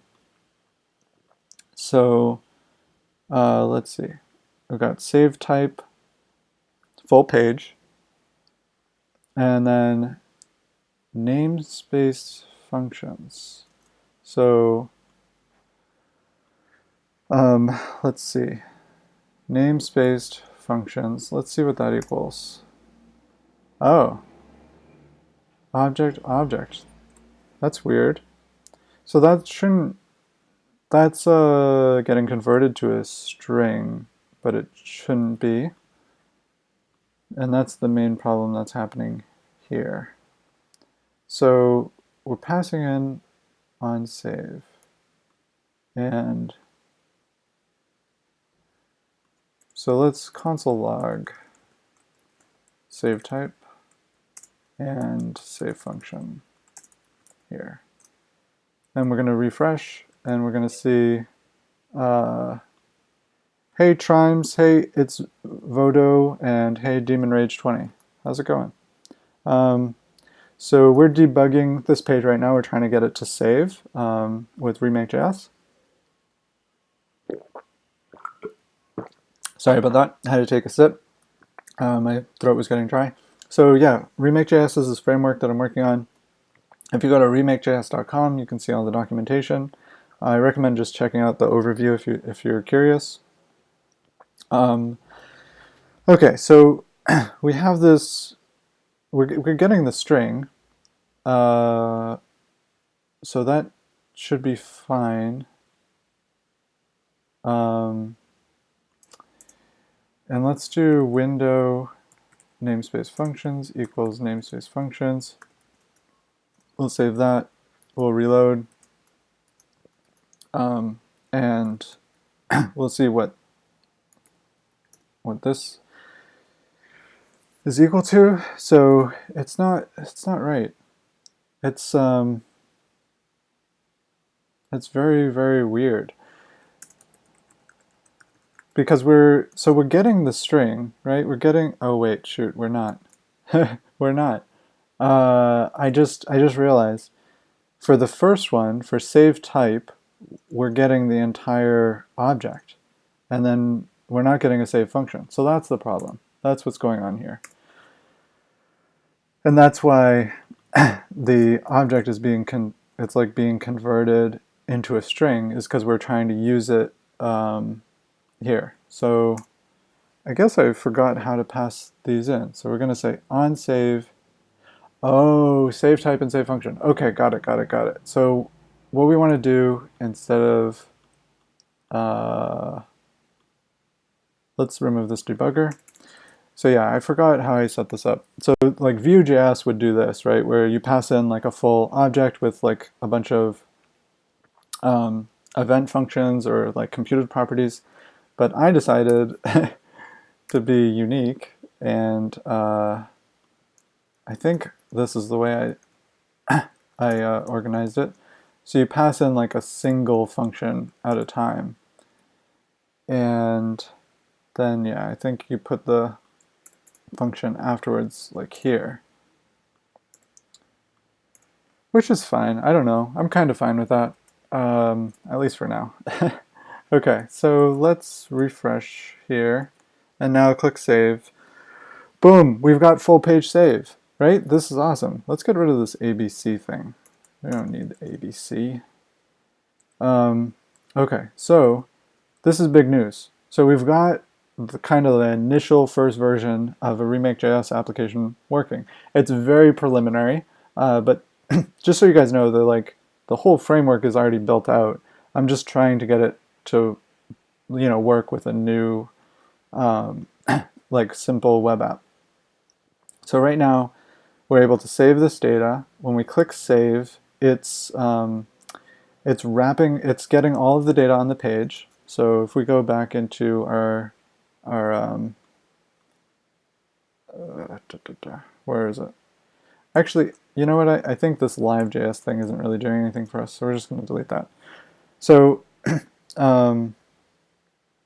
so it's getting all of the data underneath it, right? Because it's a save deep function. So if it was just a save function, it would just get the data from the app element, but there's no data on it anyway, so it wouldn't do anything. But save deep is going to get the whole this whole list, as well as all the objects, and compile it all into a list of objects. So we have full page save, we have the list, and we have each object. Text, go to the moon, text, gather moon rocks, text, come back from the moon. And that's exactly what we have here. Now we're going to be able to pass that in to the backend. So by default, Remake.js is going to come with like a full page save function, but for now we have to actually implement this ourselves. So let's go into this other app, and I'm just going to grab this Ajax function for like doing an Ajax request. So it's called Ajax Simple, and it's in our Ajax library. And yeah, we're going to just grab this, and we're going to paste it into our JS, and we're going to call it ajax.js, and we're going to paste this in there. And we're going to export Ajax Simple, and so we should be able to use that in index.js if we import it. So we're going to import Ajax Simple from. How are you guys doing? I haven't heard from you in a while.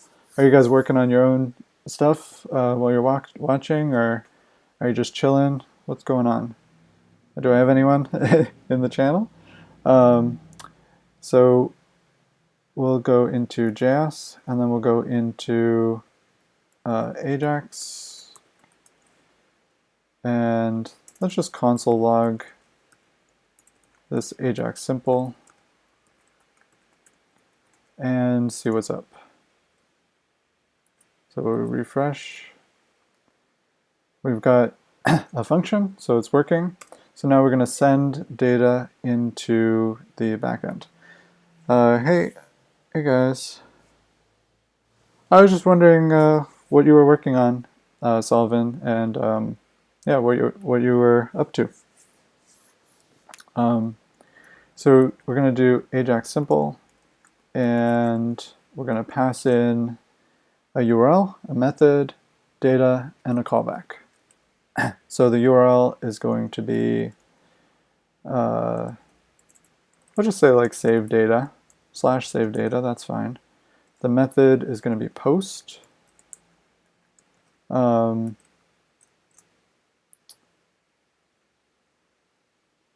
then we're going to do data, and we're going to just send the data that that we're getting from the save function, and then we're going to have a callback. And we can just say like data saved. Console log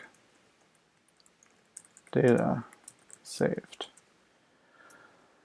So if you're curious, like when you're first building with Remake.js, you're not going to have to do any of this. Like it's going to automatically save the page every time a change is made. But I have to like kind of bootstrap this first in order to get it to that point so that other people don't have to do it. So by default, Remake.js is going to have a bunch of data on the page, and then you can edit it. You can like have special data attributes to show like how like to make it so that users can easily edit the page. And so you're going to build out like an entire web app just using data attributes, and then it's going to automatically handle saving to the backend, rendering your templates, like all of that stuff. And so this is just like kind of the start of that. So right now, if we, well actually let's just look at this. Solvin is finishing up a project for a new shop to replace Satchmo shop in Python for work. It was a tentacle monster, much tidier. We're prepping for deployment, making sure data migrates properly, and the new interfaces show the right data, etc. And the dev servers are good for the QA guy. Cool. Wow. Sounds like a lot. So to replace Satchmo, so that's like a shop, like a Magento or something, or Shopify. I don't know if is Magento just a CMS? I'm not sure. Cool. Yeah, that sounds like a big project. Is that, Sullivan, is that like a multi-week project? Are you just finishing it up this week, or are you just getting started?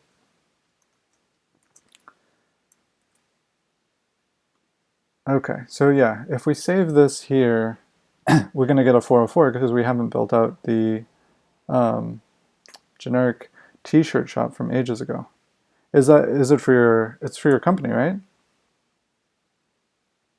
Oh, for digital goods. That's cool. What, can I ask why you didn't go for like Shopify or something? Is it because it's like, it's complicated? Oh my goodness. Oh my goodness. We're just finishing up this week after almost 2 years of development. Wow. Are you gonna sell the shop as a product? That would be pretty cool. That would be pretty cool. Oh, okay, okay. Not legally allowed to do that. Wow, that's a big project though. 2 years. Jeez.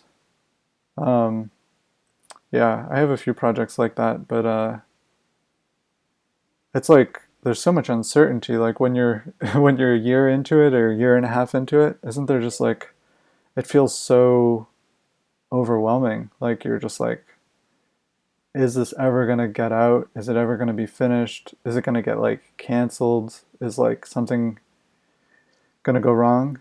You must feel so much relief right now. That's awesome. Congratulations, dude.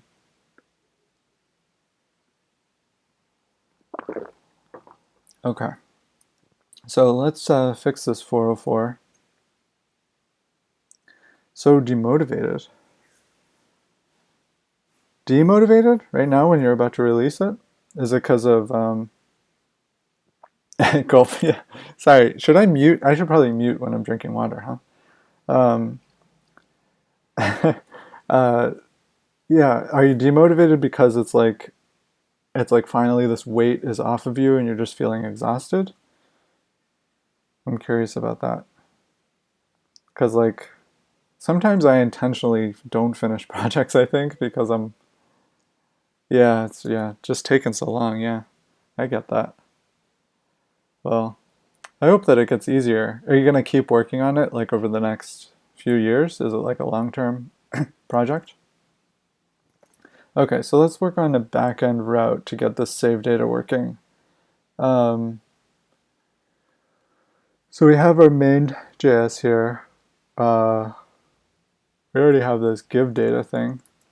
So we're gonna just say save. Is it just save data? Or oh man, I did the route camel cased. That's not how it's supposed to go. I mean, it doesn't really matter, but I prefer not to do. It's pretty solid. It won't need much tweaking unless there's a bug. Yeah. I don't. So, have you tested it publicly, Solvin? Because usually I find that unless I've tested it thoroughly, there's usually a lot of things that need fixing or adapting. The next big thing is changing our media player for something custom. That's cool. Can I ask where you are in Canada? Because a friend of mine from where is she from? Like Singapore or near there? She's traveling to Canada this week, and she's going to be there for a couple weeks. I'm curious. She's going to Montreal, and if you're around there, what, dude? Montreal? That's awesome. She's going to Montreal. I wonder if I don't know. Maybe somehow I don't know. That might be might be a weird connection, but I could tell her like, "Hey, I know this person in Montreal." Um, but she's an artist. She's an illustrator. She's super talented. Um, so her name is Lynn Mock. You can look her up. I don't know. She probably wouldn't like me like publishing her her travel plans, but she's like a relatively famous illustrator. She's like really, really good. I really like her art style. Like especially this one. Jeez, this like just makes me feel brutal. Well, this is her uh, yeah. Yep. Now you know. Yeah, so you can see her resume and stuff. Yeah, yeah. Isn't it? I feel like it's so good. But this isn't even like everything she's done. She like works on a lot of different things. Um, I bet she has like more stuff on Twitter. Yeah, see? Okay, so like this is me. She retweeted a project I worked on. Um, but let me see. Yeah, like this is cool. But there's like, I don't know, you guys can look at it. I gotta get back to work. But she's really, really good and really talented.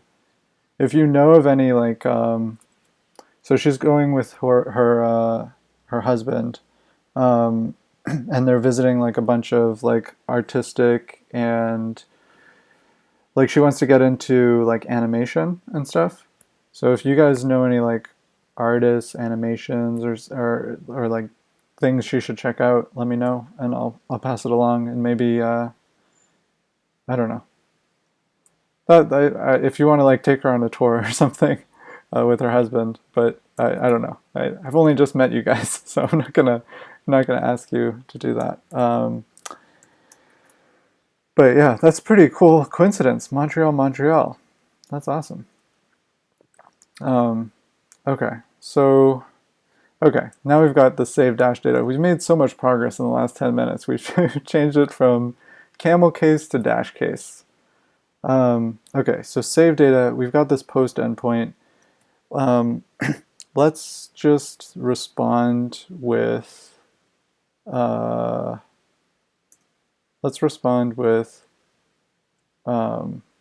data is request dot body. That might work.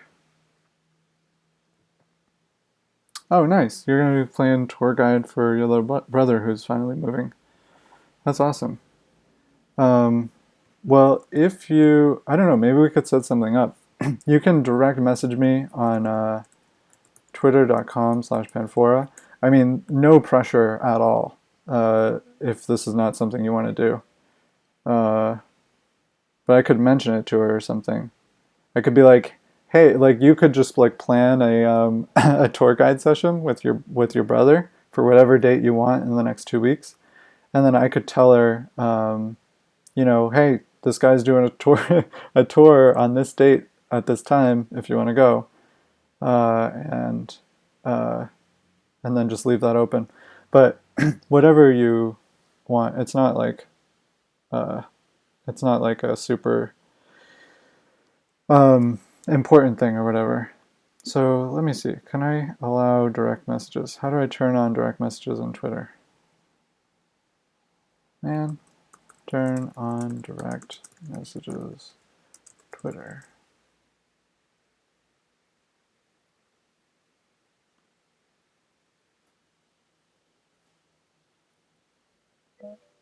Can't say it. I was hovering over it. Oh, there we go. Nice. Cool. Okay.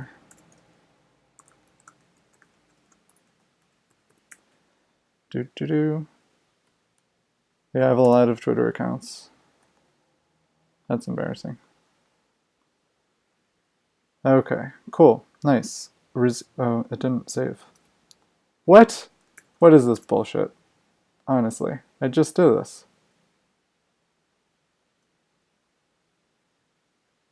Did it work? How come I keep losing it? Okay. I don't know, maybe it's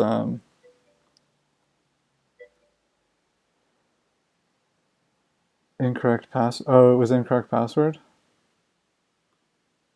Oh, you're right. I was using the wrong account. Thanks for catching that, dude. Okay, nice. So now it works. Receive direct message. So yeah, if you want to send me a direct message, twitter.com/Panphora.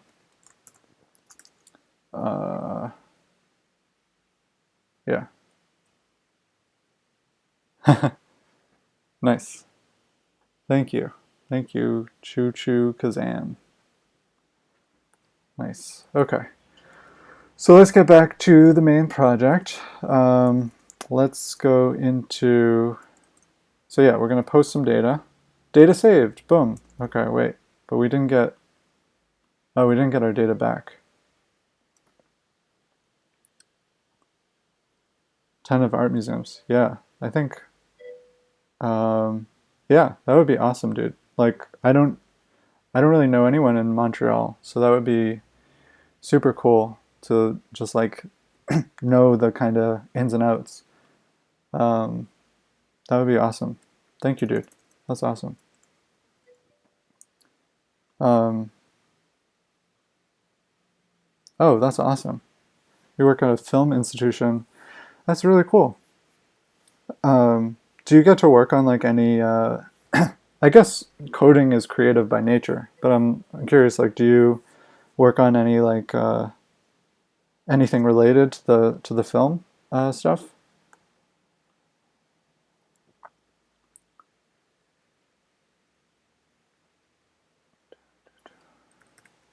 Okay, so we're gonna console log this response. Yeah, Salvin, I really appreciate that. That's really cool of you. Okay, nice. So we got triple nested data back, or double nested data. So data, data, and then our array. We got our array back. from our request body. So that's cool. Now let's create like a simple database for the backend, because I really just like want to get stuff saving, so that it's like persistent. I guess we could just use like an in-memory data store.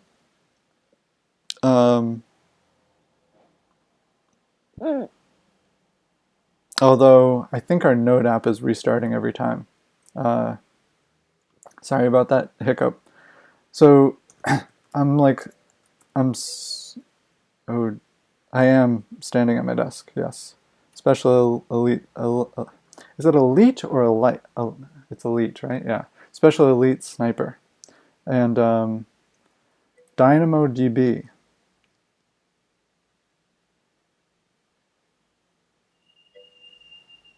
Oh, nice. So you have done mentorship for some of the technical projects, and sometimes do script doctor. That's awesome. Yeah, I love working on story on like stories. Just like yeah, working on like building stories, like or arranging them. You're deep into AWS right now. That's cool. Yeah, I think like working on stories and organizing stories is pretty cool. So someone suggested DynamoDB. Um, oh wait, so that's what you're suggesting for my database? um, do I do much writing, fan writing? I have done a lot of writing in the past, but I've been like working on this framework so much that it's kind of taken up all of my internal processing power. But I have this, I don't know if this is something you guys would be interested in, but I have this website called lovenicely.com where I started working on like a novel, and I also have a few short stories. And you like some of them are pretty nicely illustrated, like this one. I really like this illustration here. And then this is this is how good of an illustrator I am. I'm just going to show you the small preview because I'm embarrassed about it. But yeah, I drew that. And then I also drew most of these. So thanks, dude. Where do I get all my domain names from? So Solvin said that's awesome. So yeah, I did all of these illustrations up here that are black and white. But the color ones, so like this one and this one, are by professional illustrators. So this one's by someone called Chu, and then this one is by someone called Miori. And this one was like, took a long time, but I think it turned out really, really good. And it actually got me into starting a startup around illustrations, because I had such a good time like hiring these illustrators that I wanted to make it easier to work with illustrators. So I ended up starting a startup around that. But I also recorded like audio for all these stories, if you're interested. The novel is a bit out there. Like if you do get into A Boy Meets a Dragon, and it's not finished yet, but it's definitely a bit like, it's not a standard story. Whereas like even my other stuff is not, it's not like standard, but it's like a little bit more standard. I don't know. So yeah, there was another question. Where do I get all my domain names? Okay, so so my domain names, you gotta check out expireddomains.net. Okay, now to be honest, this is a huge time sink, and you have to be willing to treat it like a job in order to get good domain names. But if you create an account here, so you want to like create an account, it's totally free. If you create an account, then you'll be able to see all of their domains. Right now you can just see like some of them, they're like limited. But like I'll log in with my free account, and then here's the secret. You go to deleted.coms, and so these are all like, why doesn't that work? Yeah, so these are all like recently deleted. And what you say is you want only characters, you want like from 6 to 10, and then you want like dictionary word domains. Now this is not necessary to have it be like a dictionary word. Like if you want something like Fotuzi or something, it's like some brandable name, like you're not going to get it if you click that box. And then you want name and selected TLD available, and you're going to say .com. And if you do that, you'll get like a lot of really cool ones. So like, obviously there's a lot of like porn related ones too, but like even in this like first list, right? This is like the first list, and all these domain names are available. You can buy these for like $8. Yeah, no, dude, this is like my secret. This is like, this is how I find like everything. But it's addictive. You got to really be careful about domain names because they're recurring prices. So like I have like, it's been a while, but I'm up to like 20 domain names now, and I have to pay like that's 20 times $8 a month or $8 a year. So it can get expensive. Can you see? So you can see Can you see rankings on them? So you can see like some things. So this is how many backlinks they have. This is backlinks from different domains. This is the birth year. I usually find that searches like sorting by the oldest domains can yield better results. But if you just like go through this, like what I would recommend is making a list of all the good ones you come across, and there'll be a lot, like Lesson U, right? Like you could imagine that being a professional site. Uncastle, that's pretty good. Extra Foodie, that's pretty good. Like these are all pretty good, and these are all available right now, so you could just buy them for $8 a pop. But I would recommend just making a list of like your 10 favorite, and then cutting it down to like one, and like only buying that one, because otherwise you're going to end up buying like 10 domains a day, and then you're going to be poor before you know it, and you're not going to be able to support, renewing the domains every year. So it's kind of like a balance. Yeah, I'm not going to say that out loud on the stream, but yeah, there's a lot of interesting ones. I actually, this is an interesting story. So I don't know if you guys listen to podcasts, but there's a podcast called Reply All, which is like one of the most popular podcasts out there. And I actually pitched an idea for domain names to that show, and it was based on like the idea of like, do you want to understand like what people are dreaming about building, but like never build, and like go and see the domain names that they like picked up, and then like call them and interview them and be like, yeah, God decrees, like call this guy up, like get the who is on this, like before it expired, like the historical who is, and be like, hey, like why did you want to create this site? Like, like what was it going to be about? And just like have him talk about it. And Reply All actually got back to me and like interviewed me briefly about that podcast idea. It never went through. They said it was too hard or something to do. But I actually got to talk to one of the showrunners of that, Alex Goldman, who's now like a multi-millionaire because they sold their podcasting company. But yeah, like Wowazine. But anyways, you guys got the point. This is a really great way to find domain names. We're only on the 6th page of 4,000.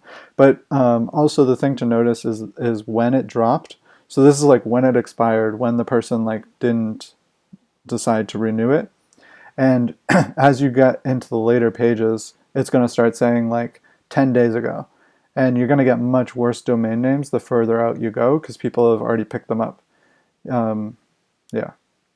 Okay, but anyway, those are the five filters I would recommend. Setting the length, setting only characters because you don't want numbers or hyphens in there, setting English, and then the last thing is making sure it's available in .com because you don't want to see the perfect domain name and be like, oh, this was recently expired, but it was also recently picked up by someone else. It's like, that sucks. That's just a sucky experience. Because you're just like, yes, I want this domain name, and you go to purchase it, and it's like, already taken. So back to the framework.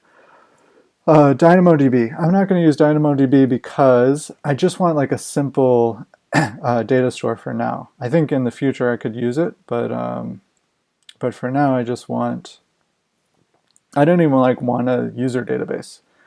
I just want like a JSON object to put stuff in. So I'm going to use this package. I like browse GitHub, the like Explore page regularly, which is really fun because they recommend packages to you based on your interests. And so you get some pretty cool stuff here, especially if you go down the line a lot. But I ran into this package the other day, and it allows you to like create a JSON file and then like read and I think, yeah, I think read and get data.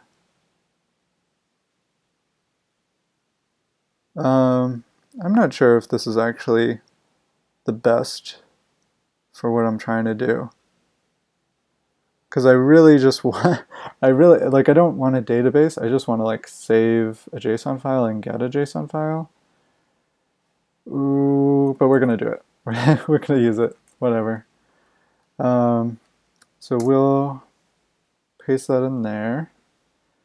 We'll save data store, and then we should be able to get it on the back end. So we'll go up here, and we'll do, how did they use it? Store, so say store, data store. And then we're going to do this thing. How long have I been coding?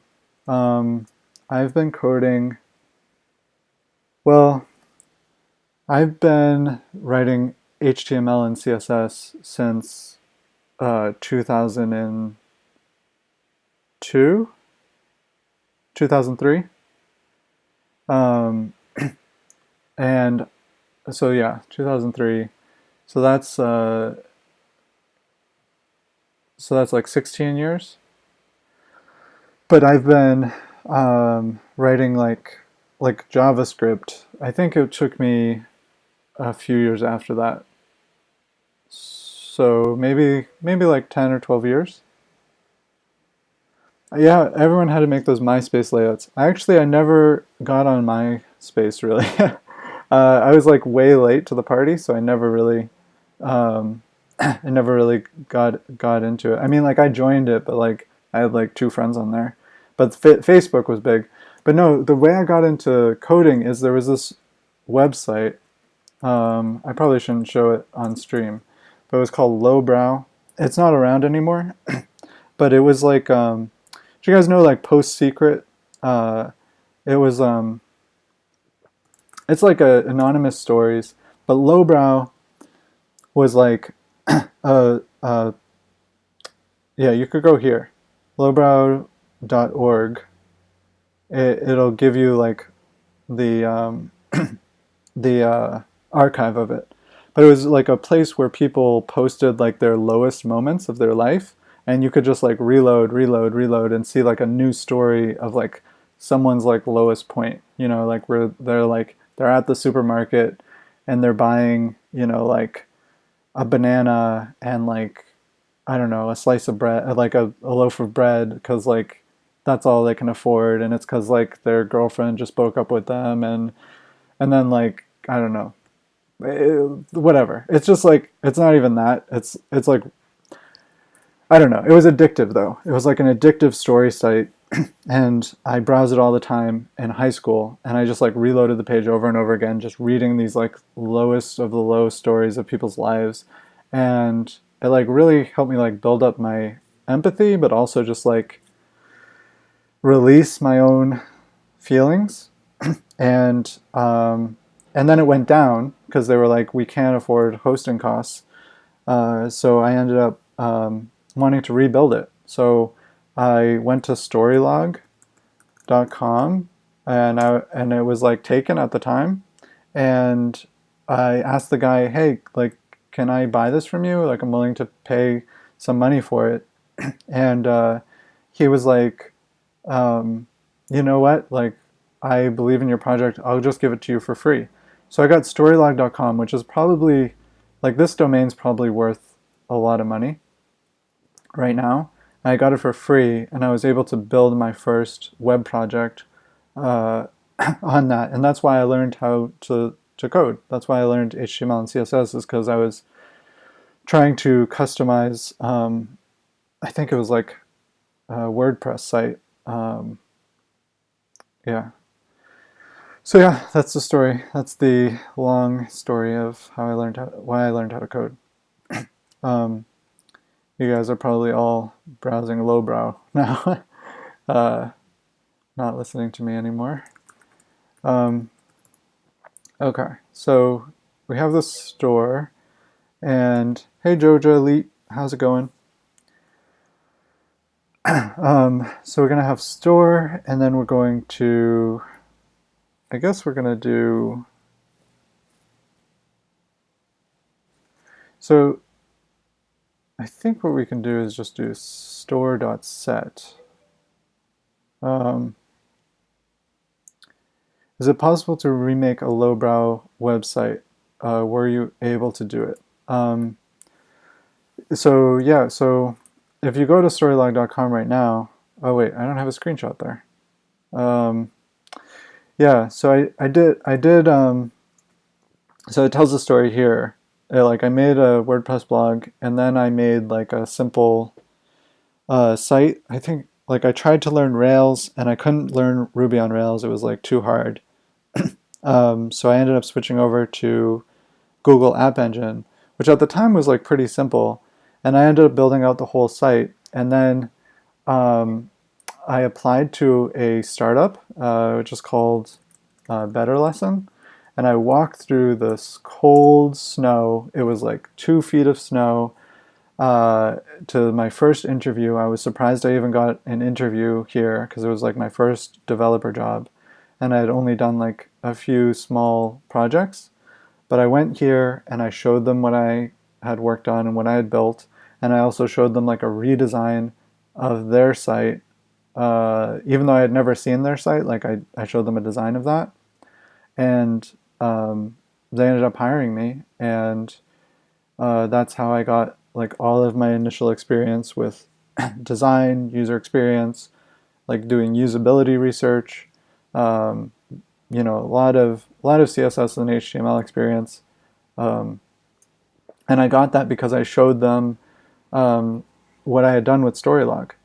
But yeah, my actually my proudest moment of Storylog is this question that I answered. I think it's gotten me like the most reputation points. How would you design an app engine data store? So like I was pretty new to programming, but I printed out their entire Google App Engine's entire documentation, and I brought it with me on like summer vacation. I was like reading it on the beach, um, and uh, and so like I knew it inside and out, and so I knew like how to build a scalable thing, even though I didn't really know how to code. It was a weird thing. It was a weird position. But yeah, so they like asked this question, and I was like, "Oh, you shouldn't do it this way. You should do it this way. Like here's the wrong way to do it. Here's the right way to do it." And this guy, uh, Nick Johnson, he was on the core team of like Google App Engine, and he was like, "Great job," and it was so validating. I was over the moon about it. Because it just felt so, um, yeah. See, he was like, by the way, good summary of the state of the art. I was like, what? That's so cool. Um, like a guy from Google said that to me, and like I'd never built anything like this. I was just like pretty much just regurgitating what I had read. Um, yeah. So that was, yeah, sorry if I went a little overboard there, but that was a cool experience. And yeah, so I built out Storylog, and I had it online for a while, but I took it down because it just wasn't like no one was visiting it. It wasn't turning into like the thing that plagues all of my projects is that like I'll build something, I'll be really excited about it, and then community building is just so hard. And I haven't done any community building, so it's just so hard to get it out the door. Uh, what's your opinion about people just Googling stuff instead of trying to solve it themselves, aka reading the documentation? Um, so I Google things all the time. I think it's totally healthy. I think like looking at the right sources is important. So like if I'm looking at like CSS attribute selectors, this is something I Google a lot. The first result is W3 schools. I think that's decent. Like they're usually like pretty good. But if you want to actually know like the background and the details about it, you want to go to the Mozilla documentation, which is like top notch. Usually it's a tiny bit more confusing, but it's like the full documentation. So along the lines of your question, I would strongly recommend like reading the original documentation as thoroughly as you can. It's going to save you a lot of time in the long run. But if you're just trying to get like a quick project out the door, like if you're just getting started with a technology and you just want to get that like first like good moment of like, yeah, this is cool. I can do something with this. I think, yeah, just like Google a quick tutorial or whatever, get it up and running. And then once you have it up and running and, you start running into like problems, then read through the whole documentation, and that's going to save you a lot of time. But I feel like it's really important to get that like first win, where you feel good about it. I hope that answers your question. Fixable. Is it is it fixable or fixie plea? No, probably fixable. Okay, so we're gonna go to store, and we're gonna do awesome. We're gonna do set, and I am not sure if this will work. We're gonna just pass in request body there. Yeah, I'd agree with that. Programming is 40% search engine. Yeah. And it's a lot of just like playing around too. Okay, cool. Okay. Let's see. No such file or directory for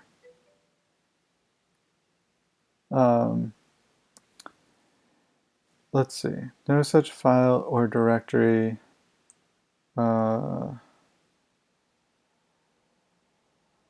This is a confusing error. Selector set package.json. Maybe I need to restart Parcel? I don't know. Let's see. I guess that was it. I need to restart Parcel.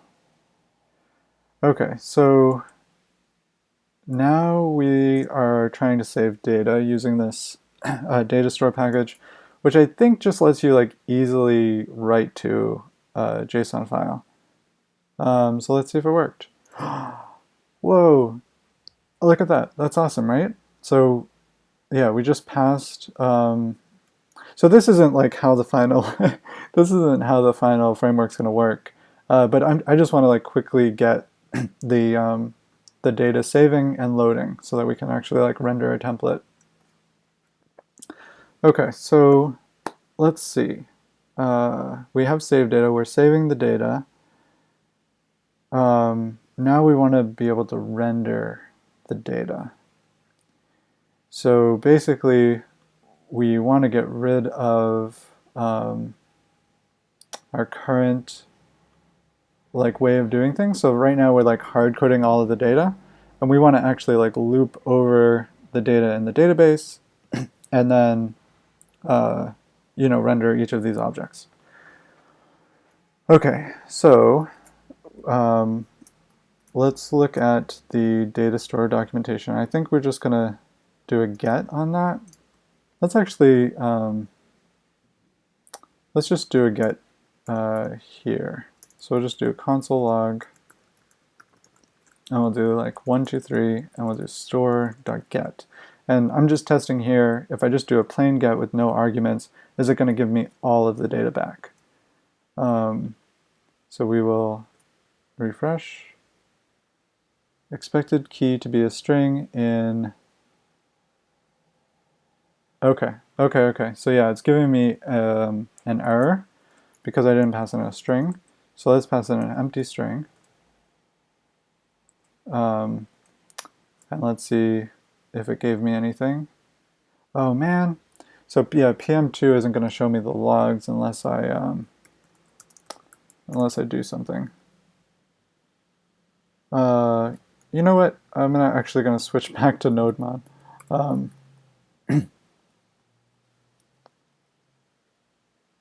Yeah. Because it gives me the logs easily. I think it's no different than PM2, pretty much. Although, wait. PM2 is still running, so I need to stop the other one from running. Okay, so we're going to say stop. Stop. How do I see all the ones that are running? PM2 list, maybe? I don't see list. Oh, there it is. Okay, PM2 list. And then we're going to do PM2 stop. 0. Maybe that works. Nice. Okay, so then we're going to go back to NodeMon. Okay, cool. And we'll refresh. Okay, and then we wanted to test, oh yeah, we wanted to see, okay, so it's giving us back undefined when we try to get it. So now, so I think what I need to do is pass in a key to this. So now if I go to the console, yeah, so now I have all the data. So that's fine, I guess. But what I would prefer is that it gives me this under under some like namespace so that I can reference it from the template. But I guess that's fine. Yeah, I can just do that here. So this is where I pass in the data to the template. So here I can just say data is going to be equal to store.getData. Okay, so now we should have data in the template. And if you're curious about documentation versus Googling, I am Googling nunchucks right now because I recently switched to it from Pug. And I switched to it mostly because it looks more like HTML. And I wanted people to feel like this framework was easier to use. Oi mu nom e Bettina. Hey, how are you doing? Is your name a different language? So I switched to it because I wanted the syntax to look like HTML. And so that it would be easier to use. So I need to actually look up, you know, what a for loop looks like in this language because I'm used to doing it in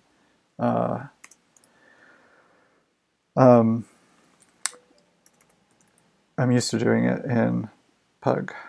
Give me a question. Okay.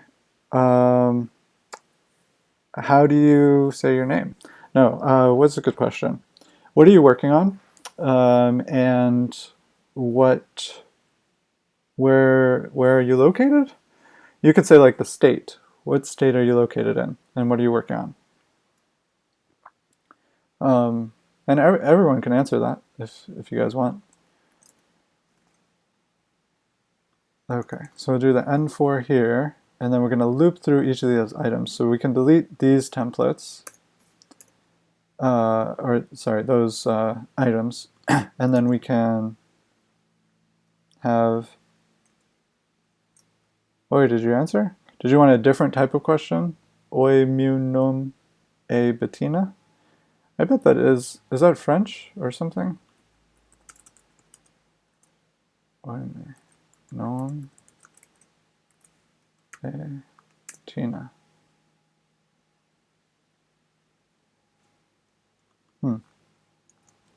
Translate.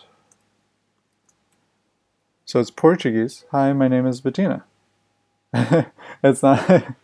Yeah, okay. It's Portuguese. So my name is Bettina. Hi, Bettina. Do you speak English?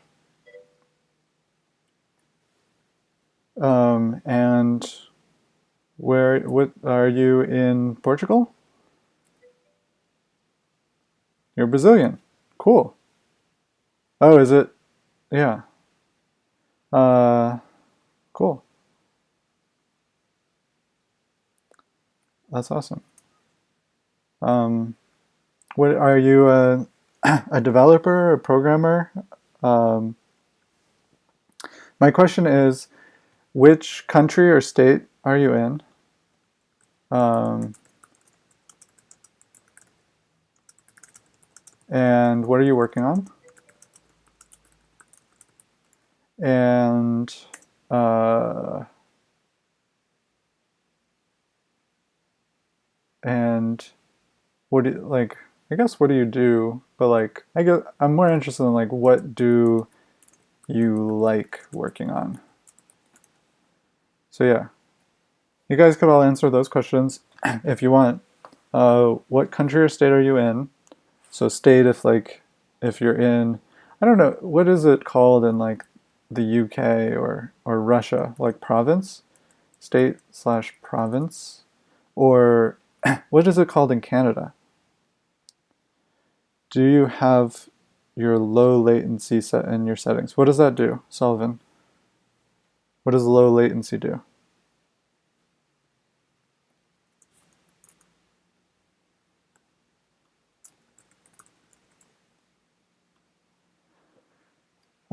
Okay, so we're gonna loop over these, and then we're gonna say in data dot. I guess it's just gonna be data because we're just passing. I think it's just data. So we're gonna say for item in data. I'm not sure.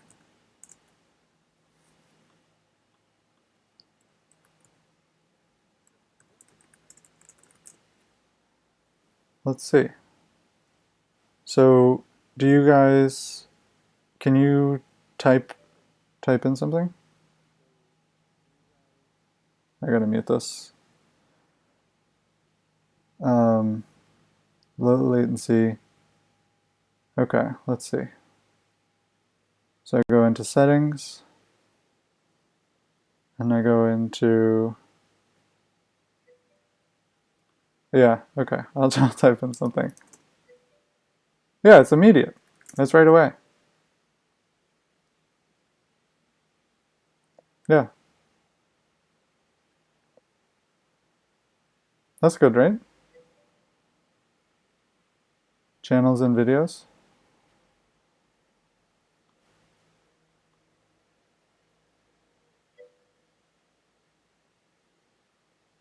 Oh, okay. What does it do?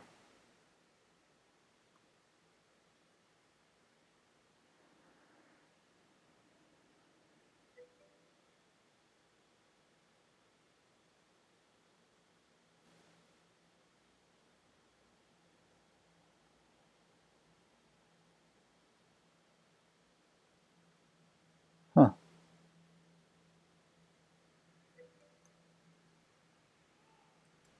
okay.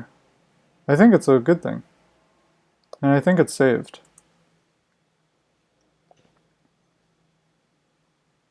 Okay, cool.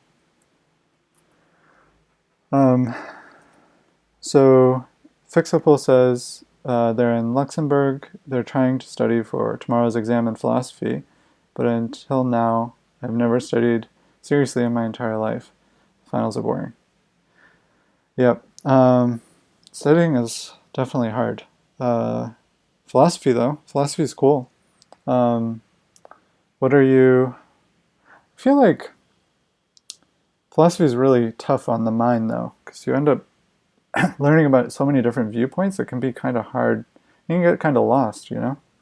You ever find that?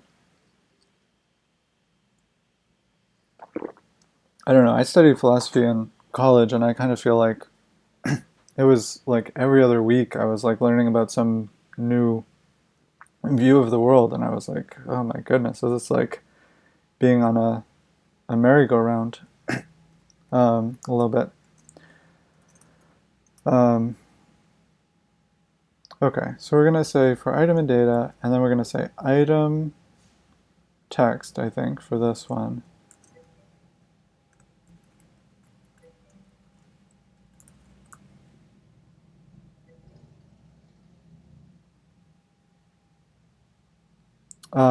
So the question is, npm is just for Node, or I can use it in the JS client. So you can use npm in the client for installing client libraries. You can install jQuery with npm. So there's a lot of packages you can install with npm, and some of them can be front end, some of them can be back end. So if we look at my package JSON right now, like all of this is backend right now, but like if I wanted to, I could install another package and then just require it in my front end and then use it there.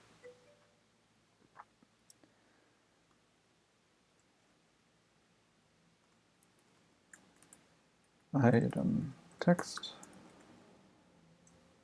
So let's see if that works. Look at this, guys, it works. A told me to use yarn, but npm does not do the same thing. No, yarn is the same as npm. I mean, pretty much identical. You can use either one.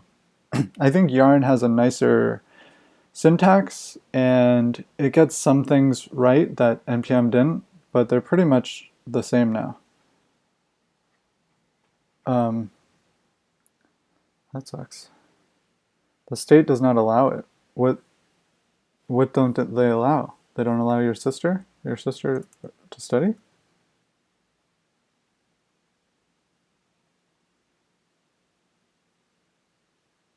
Or who is it?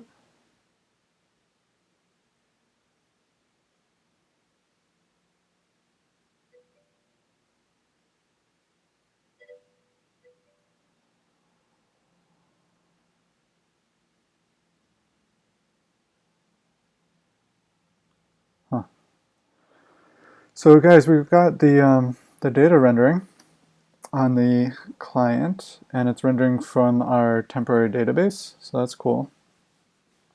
And now we're going to, I guess we're going to edit the data, but we're going to edit it manually before we edit it. Oh, okay. Nope, it's not working yet. So I think I need to wrap this in quotes. I think that should work. Okay, great. So now it's working. Okay, so now I'm going to edit it manually, and then I'm going to save it. So instead of go to the moon, we're going to say go to Mars, and then we're going to save it. And then maybe that saved? I'm going to refresh. Boom! It worked. So it's using the data attribute to keep track of the text. Yeah, okay. And then the save deep function is serializing all of the data in the list and sending it to the backend and then saving it. Now this isn't how you would actually, this isn't how you would actually modify the data. You wouldn't have to go into your developer tools and edit the attribute manually. So let's work on that next, how to edit data. So the way I'm thinking is that it's going to have an attribute called data editable. Awesome. I'm glad you like it. It's gonna be super cool like when it's done. So like this is I showed an example of the framework early on. I'll just put it up again real quick because it's kind of like what we're aiming for. So if I go into this example app, open up this. So this is an example of like an entire web application, or most of it. And there's probably a couple of pieces I'm missing because this isn't actually working yet, so I haven't tested it out. But the idea is that you can just add these data attributes to various elements, and then you're going to have like a full web application. You're not going to have to write any other custom JavaScript or any, you'll just have to style the page with CSS to make it look good. But this application, if you're curious what it does, you have a list of progress updates, and then each progress update has a list of to-dos, a list of tasks, and then you can add new tasks or you could add new progress items. So I'll show you, I made a quick mock-up in Sketch. It's a very rough draft, so please don't judge me. This is a really rough draft.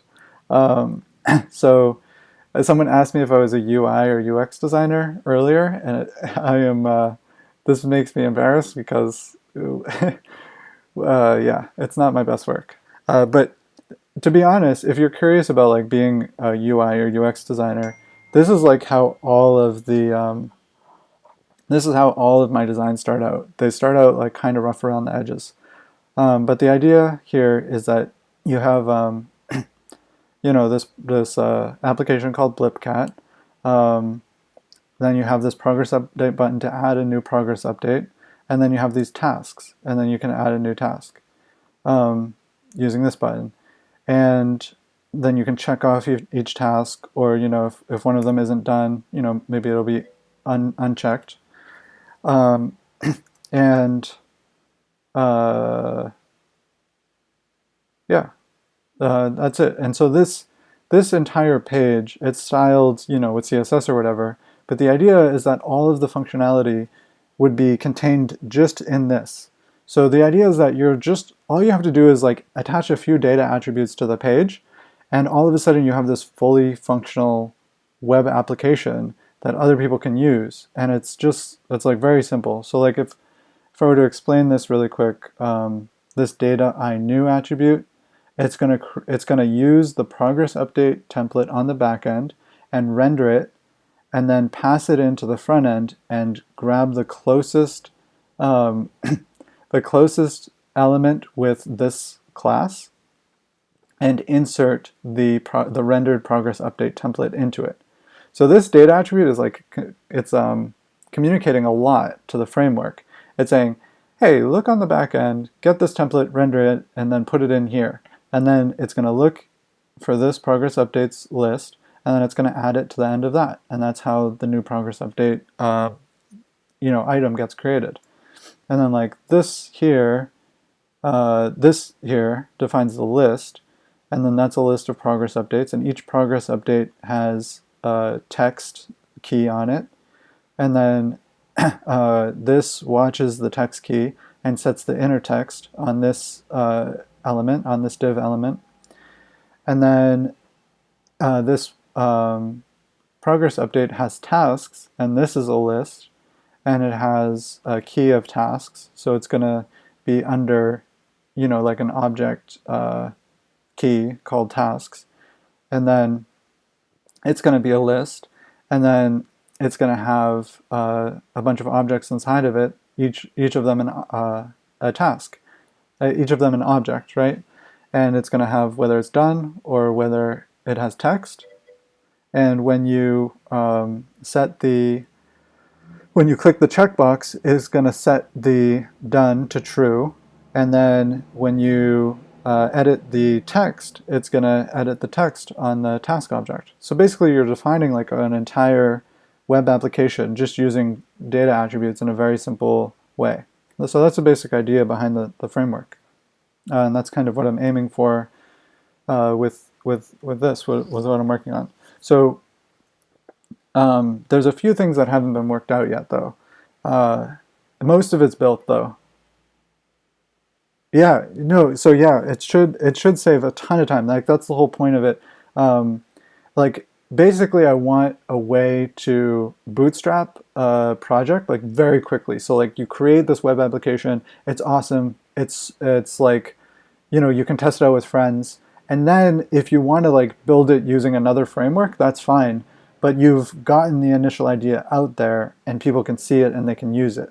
Like you might not use this framework for like, you know, like if you build Facebook, right? And like your web app starts getting super popular and you got to scale it, you probably want to switch over to React or Vue.js or something like that so that you can work with other people in a way that, you know, everyone understands and it's scalable. But for the initial version, you might build it in something like Remake, Remake.js, which is this site, or sorry, this framework, just to get things up and running really quickly. I'm glad you thought it was cool. So this data editable attribute isn't working yet. But what it would do is it would pop up. Let me show you. I'll show you the site where Remake.js is currently being used. So this site, requestcreative.com, is a site I built using Remake.js, and I actually developed Remake.js as I was building this site, and then I split Remake.js out into its own thing. But all of the interactions here, like when you click this, or you click that, or you click that, or you edit this, you know, the name of this bundle, all of that's done with Remake.js. And even like this down here, when you open up this expandable area and you go into the project timeline, if you click this item and you edit this and you save that, or you drag this item like up here, all of this saving, all of this data is being kept track of with Remake.js. So if I refresh this, you can see it's a live working application.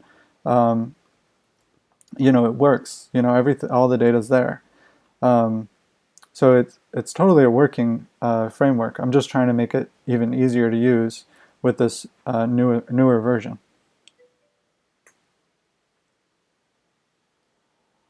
Nice. Have a good time, Selvin. I hope you have a lot of success with your project, and make sure to direct message me about stuff to do in Montreal. Thanks a lot for watching.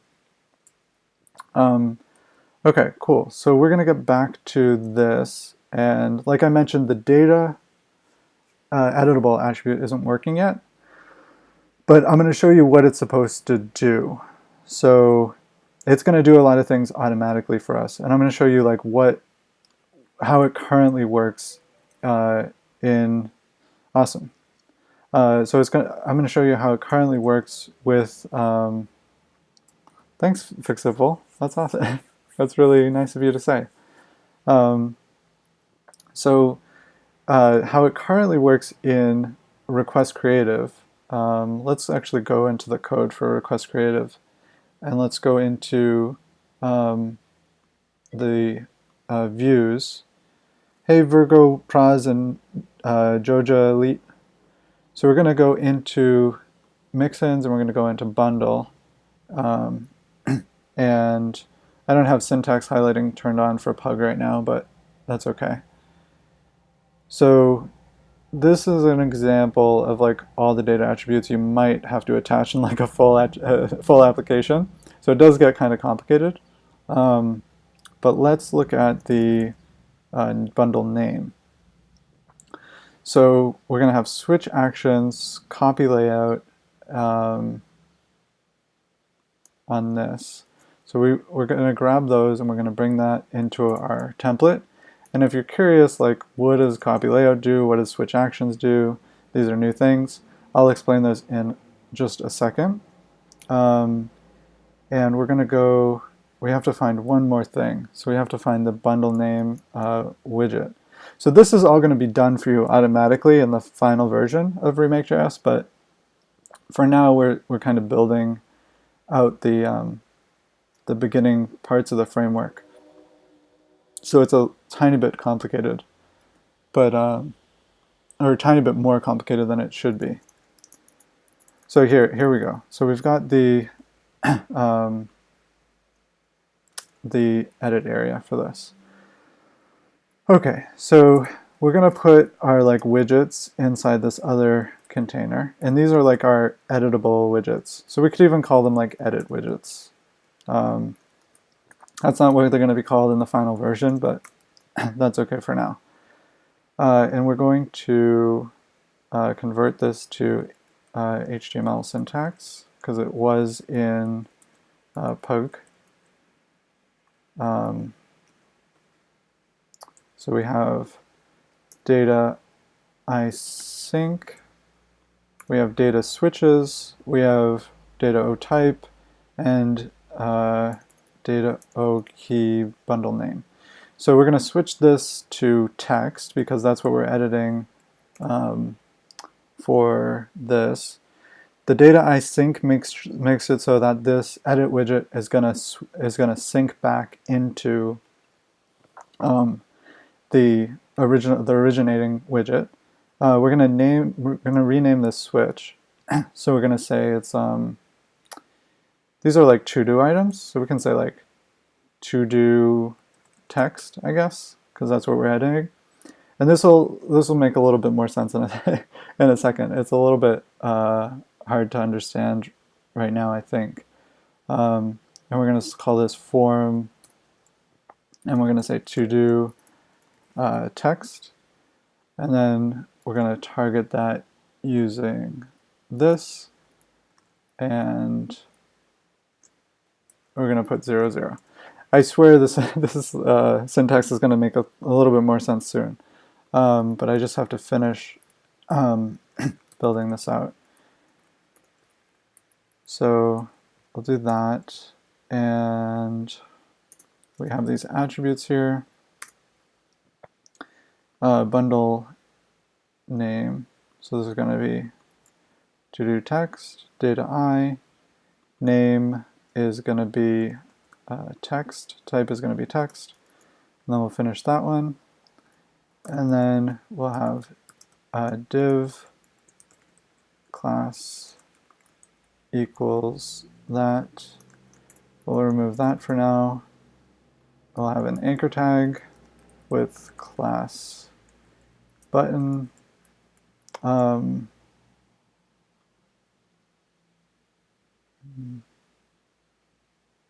we'll just have it say cancel. And then we'll have a button that has a class of button. Yeah, I'm getting a little worried about how long this is going to actually take to get working, because I feel like I set up this unreasonable expectation that it's going to be working like in a second. But who knows? Maybe it will. Maybe it will. No, but I think it's going to take actually a little bit to get this set up. Okay, so the idea here is that in the final framework, you're not going to have to worry about this edit widgets area at all, unless you want to like heavily customize the edit widgets. All you're going to have to do is attach a very simple data I editable flag to this, and then you're going to say like how, like what type it is. So if it's like a paragraph or if it's like a number, right? Then you're going to just say like what type of thing is it that's being edited here. But for now, we're actually going to do the underlying work of implementing it with the framework as it exists right now. So that requires this library, the switch library, and the copy layout library. And what switch does is it searches the entire page for a switch with this name, and it's going to do this action to it. So for this example, it's going to turn it on, and it's also going to turn the backdrop on, and that's that's an element that we don't have yet. So we're going to say data switches, and we're going to say backdrop, and then we're just going to close that off there. And we'll actually attach a class to this too, so it's easy to style. So it's backdrop. Okay, and then we're going to copy the layout, and we're going to copy the layout of this item on the page onto this element, and we're going to change it by this width, or sorry, by this top and this left. And since they're both set to 0, we can just delete that. Okay, so now let me show you a little bit about how this works. But we need to get some styles set up, some initial styles set up first. So in our public folder, we're going to put CSS. And here, we're going to do main.css. And we're going to say, just like a test style, we're going to say like background color is red. And now if we include that from our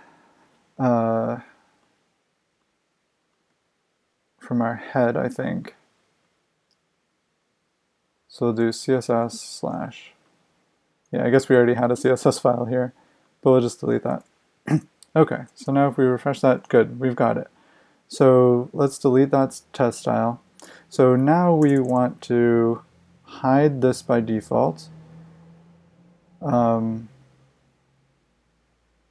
So for shorthand, we're just going to say like hash edit widgets, and then like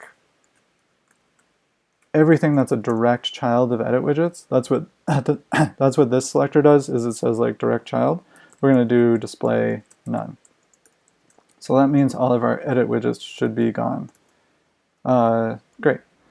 And if we look at the page, we should see that edit widgets is display block, which is fine because there's nothing in it that's visible. And then backdrop is going to be display none, right? Because it's going to get this styling. And then this is going to be display none. Okay, so the next thing we're going to do is we're going to get the switch to work. So data switch actions. So when we click on this item, it's going to turn to-do text on. So let's see how that works just in the DOM. It's not going to do anything, but it's going to it should modify a data attribute. So let's look at to-do text. This is the form that has this switch. If we click an item, it's going to, boom, it's going to set switched on equal to-do text. So it switched this widget on. How do you call, oh, the greater than symbol? So it's a greater than symbol, but I'm not sure. I would search like child selector CSS.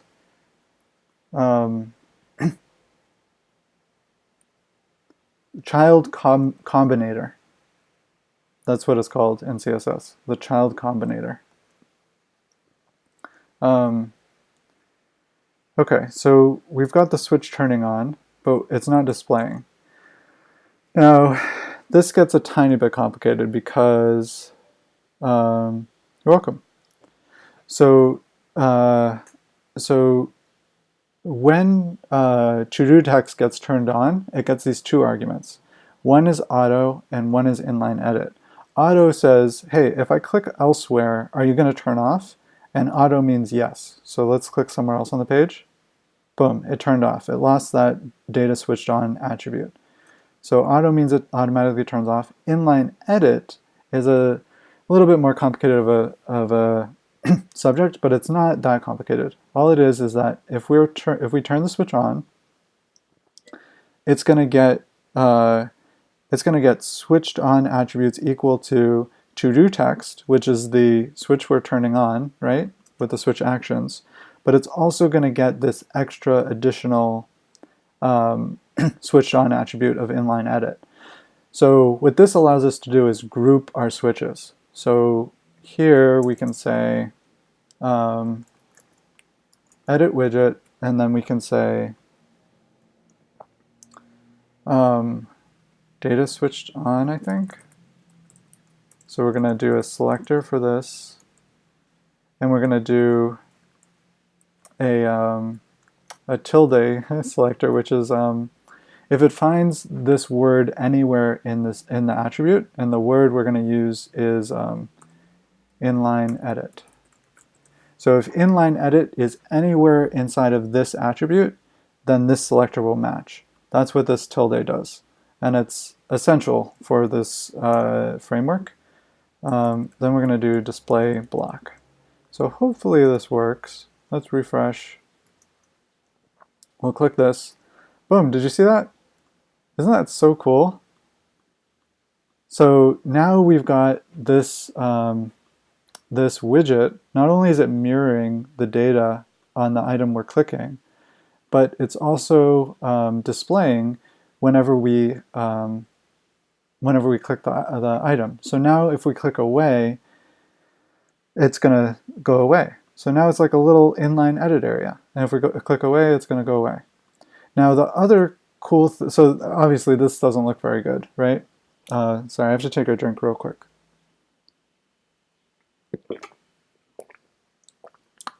Sorry if that was noisy. I should probably mute myself when I do that. So, so this doesn't look that great yet, but what we can do is we can say, we're going to do edit widget, and we're going to do this for all of the inline edit things. Okay, so here we're going to do position absolute, and this will make it look a little bit better. So now when we refresh, if we click this, the inline edit is going to appear right above it. So it's going to be like it's in inline edit, right? So I mean, still it doesn't look great, right? Because we have the cancel overlapping the other text, but we'll fix that too. But right now we have like a little inline edit widget, and it's all with these like very simple attributes of just like a switch and a copy layout. Very simple. Okay, and this data sync attribute, if you're curious what that does, is it makes the data sync from this, from the thing that was clicked on into this. So it's going to serialize all of the data from here, and it's going to copy it into here automatically. Okay, so, and I usually like keeping these like interactive things, like switches, separate from the data things. So like usually I'll put it at the top and I'll put like a little space between the attributes. See like up here too. So the data stays separate. Okay, so now we've got the inline edit kind of working, but it's not great. So let's let's give it a background color, and we're going to give it a background color of white, and then we're going to give it a padding of 1 rem, and then we're going to give it a border of like gray, like pretty light gray, maybe C, and then a border radius of like 5 pixels, and I think that should work. Cool. So now when we click it, we have this like little inline edit area, and it changes depending on which item we clicked. So we're off to the races. This is a good start, and it still doesn't look great, but it's a lot better than it looked before. Now let's do a few other things to make it like a little bit better. So first of all, we're gonna create a class for each of these to-do items. So we're going to say like to-do and then item. And then in our CSS, we're going to say to-do item. And we're using the BEM way of writing CSS with it, which stands for block element modifier. And it's a really good way of organizing CSS, especially if you're working on a team, but also just it's great for dealing with like the global scope of CSS. If you don't want to like use the shadow DOM or use like CSS in in a component. I forget what that's called. It's like they like inline the CSS or do something special with it in like Vue.js or React. It's like styled components, I think it's called. But we're going to style each of these items so that it looks clickable. So we're going to say cursor pointer, and then we'll give it each like a little padding, I guess. Yeah, like 3px, 4px, and 4px. And then we'll give it some margin, bottom, so it has some room to breathe.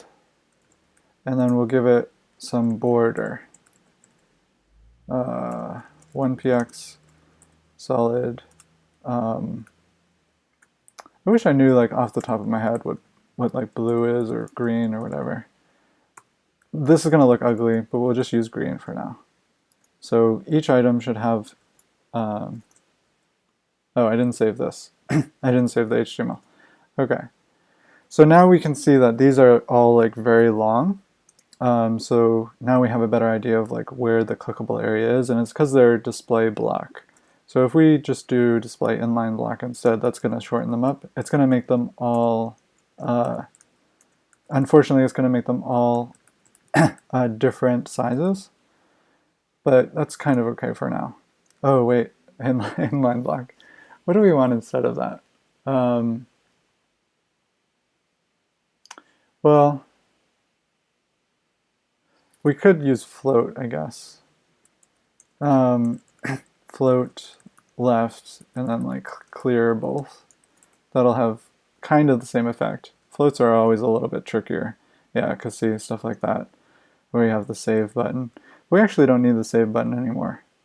So we'll get rid of that. We'll get rid of that because saving should come for free soon. Not for free, but kind of. Okay, so to be honest, I'm getting a little tired now. My brain's getting kind of mushy, so I'm probably going to stop soon, but I'm really happy with how much I'm really happy with how much progress I've made so far. So we've got these little inline edit items. They're syncing with the data as you're clicking on them. Clear both is clear both says how to explain this. So if you have a floated item, by default it's going to be next to other floated items that are in the same container. So they're going to be laid out like this. And if you have, like, say, another item and you don't want it to be floated over here, you want it to go under it, you're going to want it to clear. So this is what clearing is. It's going to clear below the other items. You're going to say clear left, for example. And left does, let's see. So clear left will clear, it will make sure it clears all items that are floated to the left. So like this item, all of these items would be floated left, right? Let's see. Show toolbar. We'll get a little arrow thing. I don't know if this was necessary, but we'll say these are all floated left. That wasn't necessary, but these are all floated left, and then this is clear left. So that means this box, if it's next to any items that are floated to the left, it's going to clear them. It's going to go below them. And clear both means that if the items are floated to the left or they're floated to the right, it's still going to clear them. So usually a good way of ensuring that an element goes to the next line is to just do clear both. Because, you know, like this item might be floated to the right, and then these items over here might be floated to the left.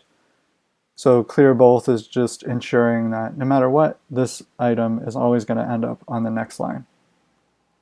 And the floating is really complicated because it's kind of like absolute positioning in that it like removes elements from the natural flow of the page, but it's not quite as drastic as absolute positioning. But it can be kind of tricky to work with. Okay, so we have this, we have this, we have this. Let's get it saving, and then I think I'll probably finish up after that. So here we have this button that's going to submit this form, and the form has this class and data async. So I think this is going to work automatically. I think this might actually just work already. So let's do 2 exclamation points, save. It's got 2 exclamation points. It updated it in the DOM. If we refresh, it worked. All automatic, right? So this is the cool thing about this framework, is that it's mostly supposed to handle things automatically for you. So to explain what's happening here, if I click this element, go to Mars, it's going to sync its data into the inline edit element. So it's going to end up with this inside of the inline edit element of saying go to Mars. And then, and that happens because it has this data async attribute on it. And then it's going to, when I type in here, so if I type this, it's going to update, it's going to live update its data attribute. So we're going to see data O key text is equal to what we just typed. So that's going to end up inside of this attribute, inside the data inline edit, inside of the inline edit area. And then when we click save, so when we submit a form that is also a data async element, it's automatically going to package up all of its data, which happens to only be this this text key right now. It's going to package it all up, and it's going to sync it back with its originating element. So the originating element was this to-do item, and so when I click save, it's going to sync that data back, and it's going to insert that data into this data O key text, which matches the other data O key text. See? So these match. So that's why they're going to sync into each other. So this is going to sync back into that. And then any matching data W keys, so these are watcher keys, they're going to, since these match, right, the key text and this key text match, this data watcher key is going to match this data output key, and it's going to take its value, whatever it is, and it's going to pass it to this function. So we decide this function is going to come with Remake.js. Inner text is going to come with it. You know, like if you want to set a value on an input, that's going to come with it. But we can see how that's defined if we go into into our index file. We actually define it in a wash function saying inner text, and we just set the inner text of the current element equal to the value that's passed into this function. And so it's going to set the inner text of this element to whatever was synced into it, and then and then it's going to save it. So it's going to, after a sync happens between an edit widget and the original page, it's going to look up the DOM, so it's going to look at all the ancestor elements and say, hey, are there any data OSave attributes on it? And if it runs into one, and that happens to be a data OSave deep attribute, it's going to serialize all of the data on the page and then dump it into this function. And we saw earlier, you know, where we define this function. This full page save is just going to do an AJAX call to the save data endpoint. It's going to post that data, and then it's going to console log that it was saved. So if we look here, it says it's saved. And if we refresh, we can confirm. See, we were refreshing. We were confirming that it was saved. So this is how you create a simple application. And I'm really happy we got this far. Next time, what I would love to do is go over creating items and also simplifying this syntax for for creating an edit widget.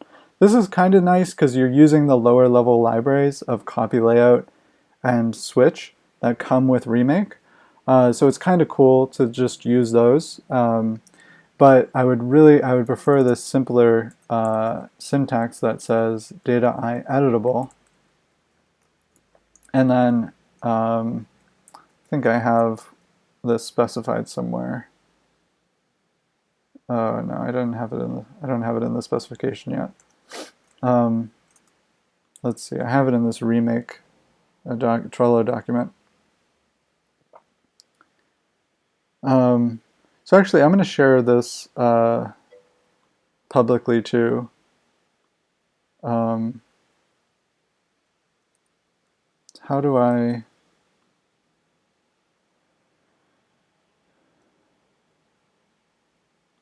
add, remove? How do I make a board public? Trello board public.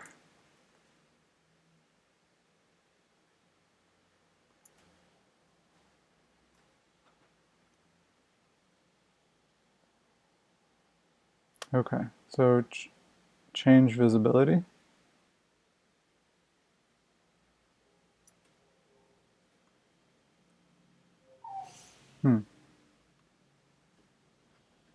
Board admins. Right of the board name by selecting a new visibility setting. How? Oh, maybe it's out here. About this board?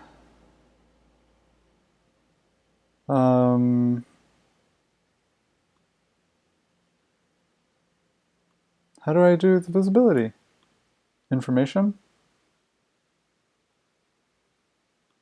Okay, wait. Board admins can set the board's visibility by clicking the board's current visibility setting to the right of the board's name and selecting a new visibility setting. Oh, here. There we go. Public. Yes, make board public. Okay, and then I guess for now I'm going to try setting this so that people can comment on it. I'll probably change that later.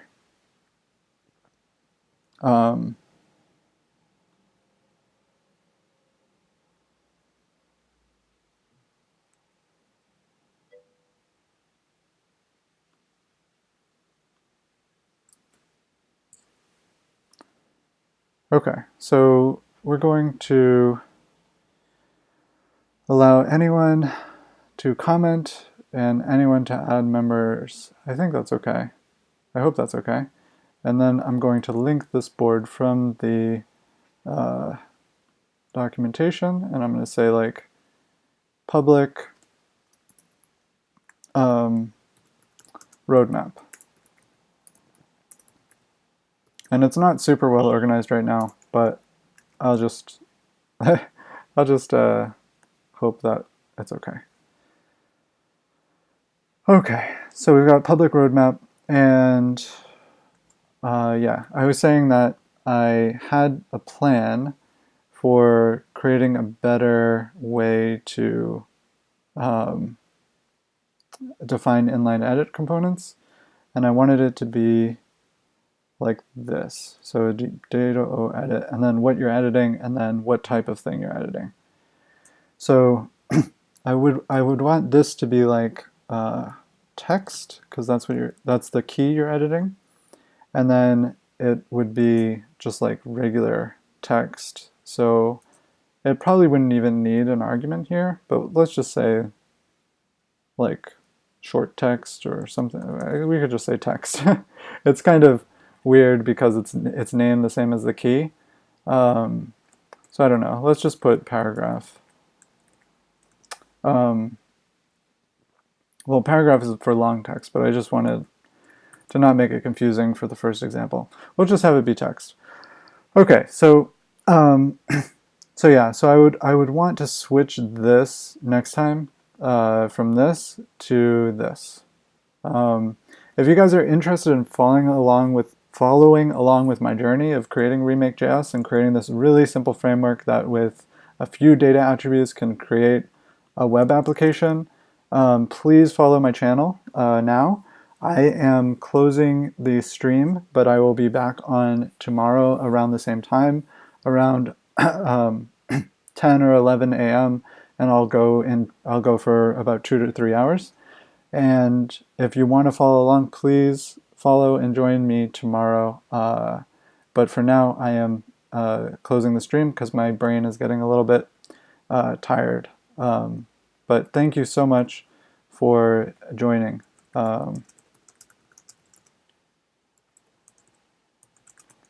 It was really a lot of fun, and I hope to see you guys on later. Okay, thanks a lot, and I'm closing the stream now. See you guys later.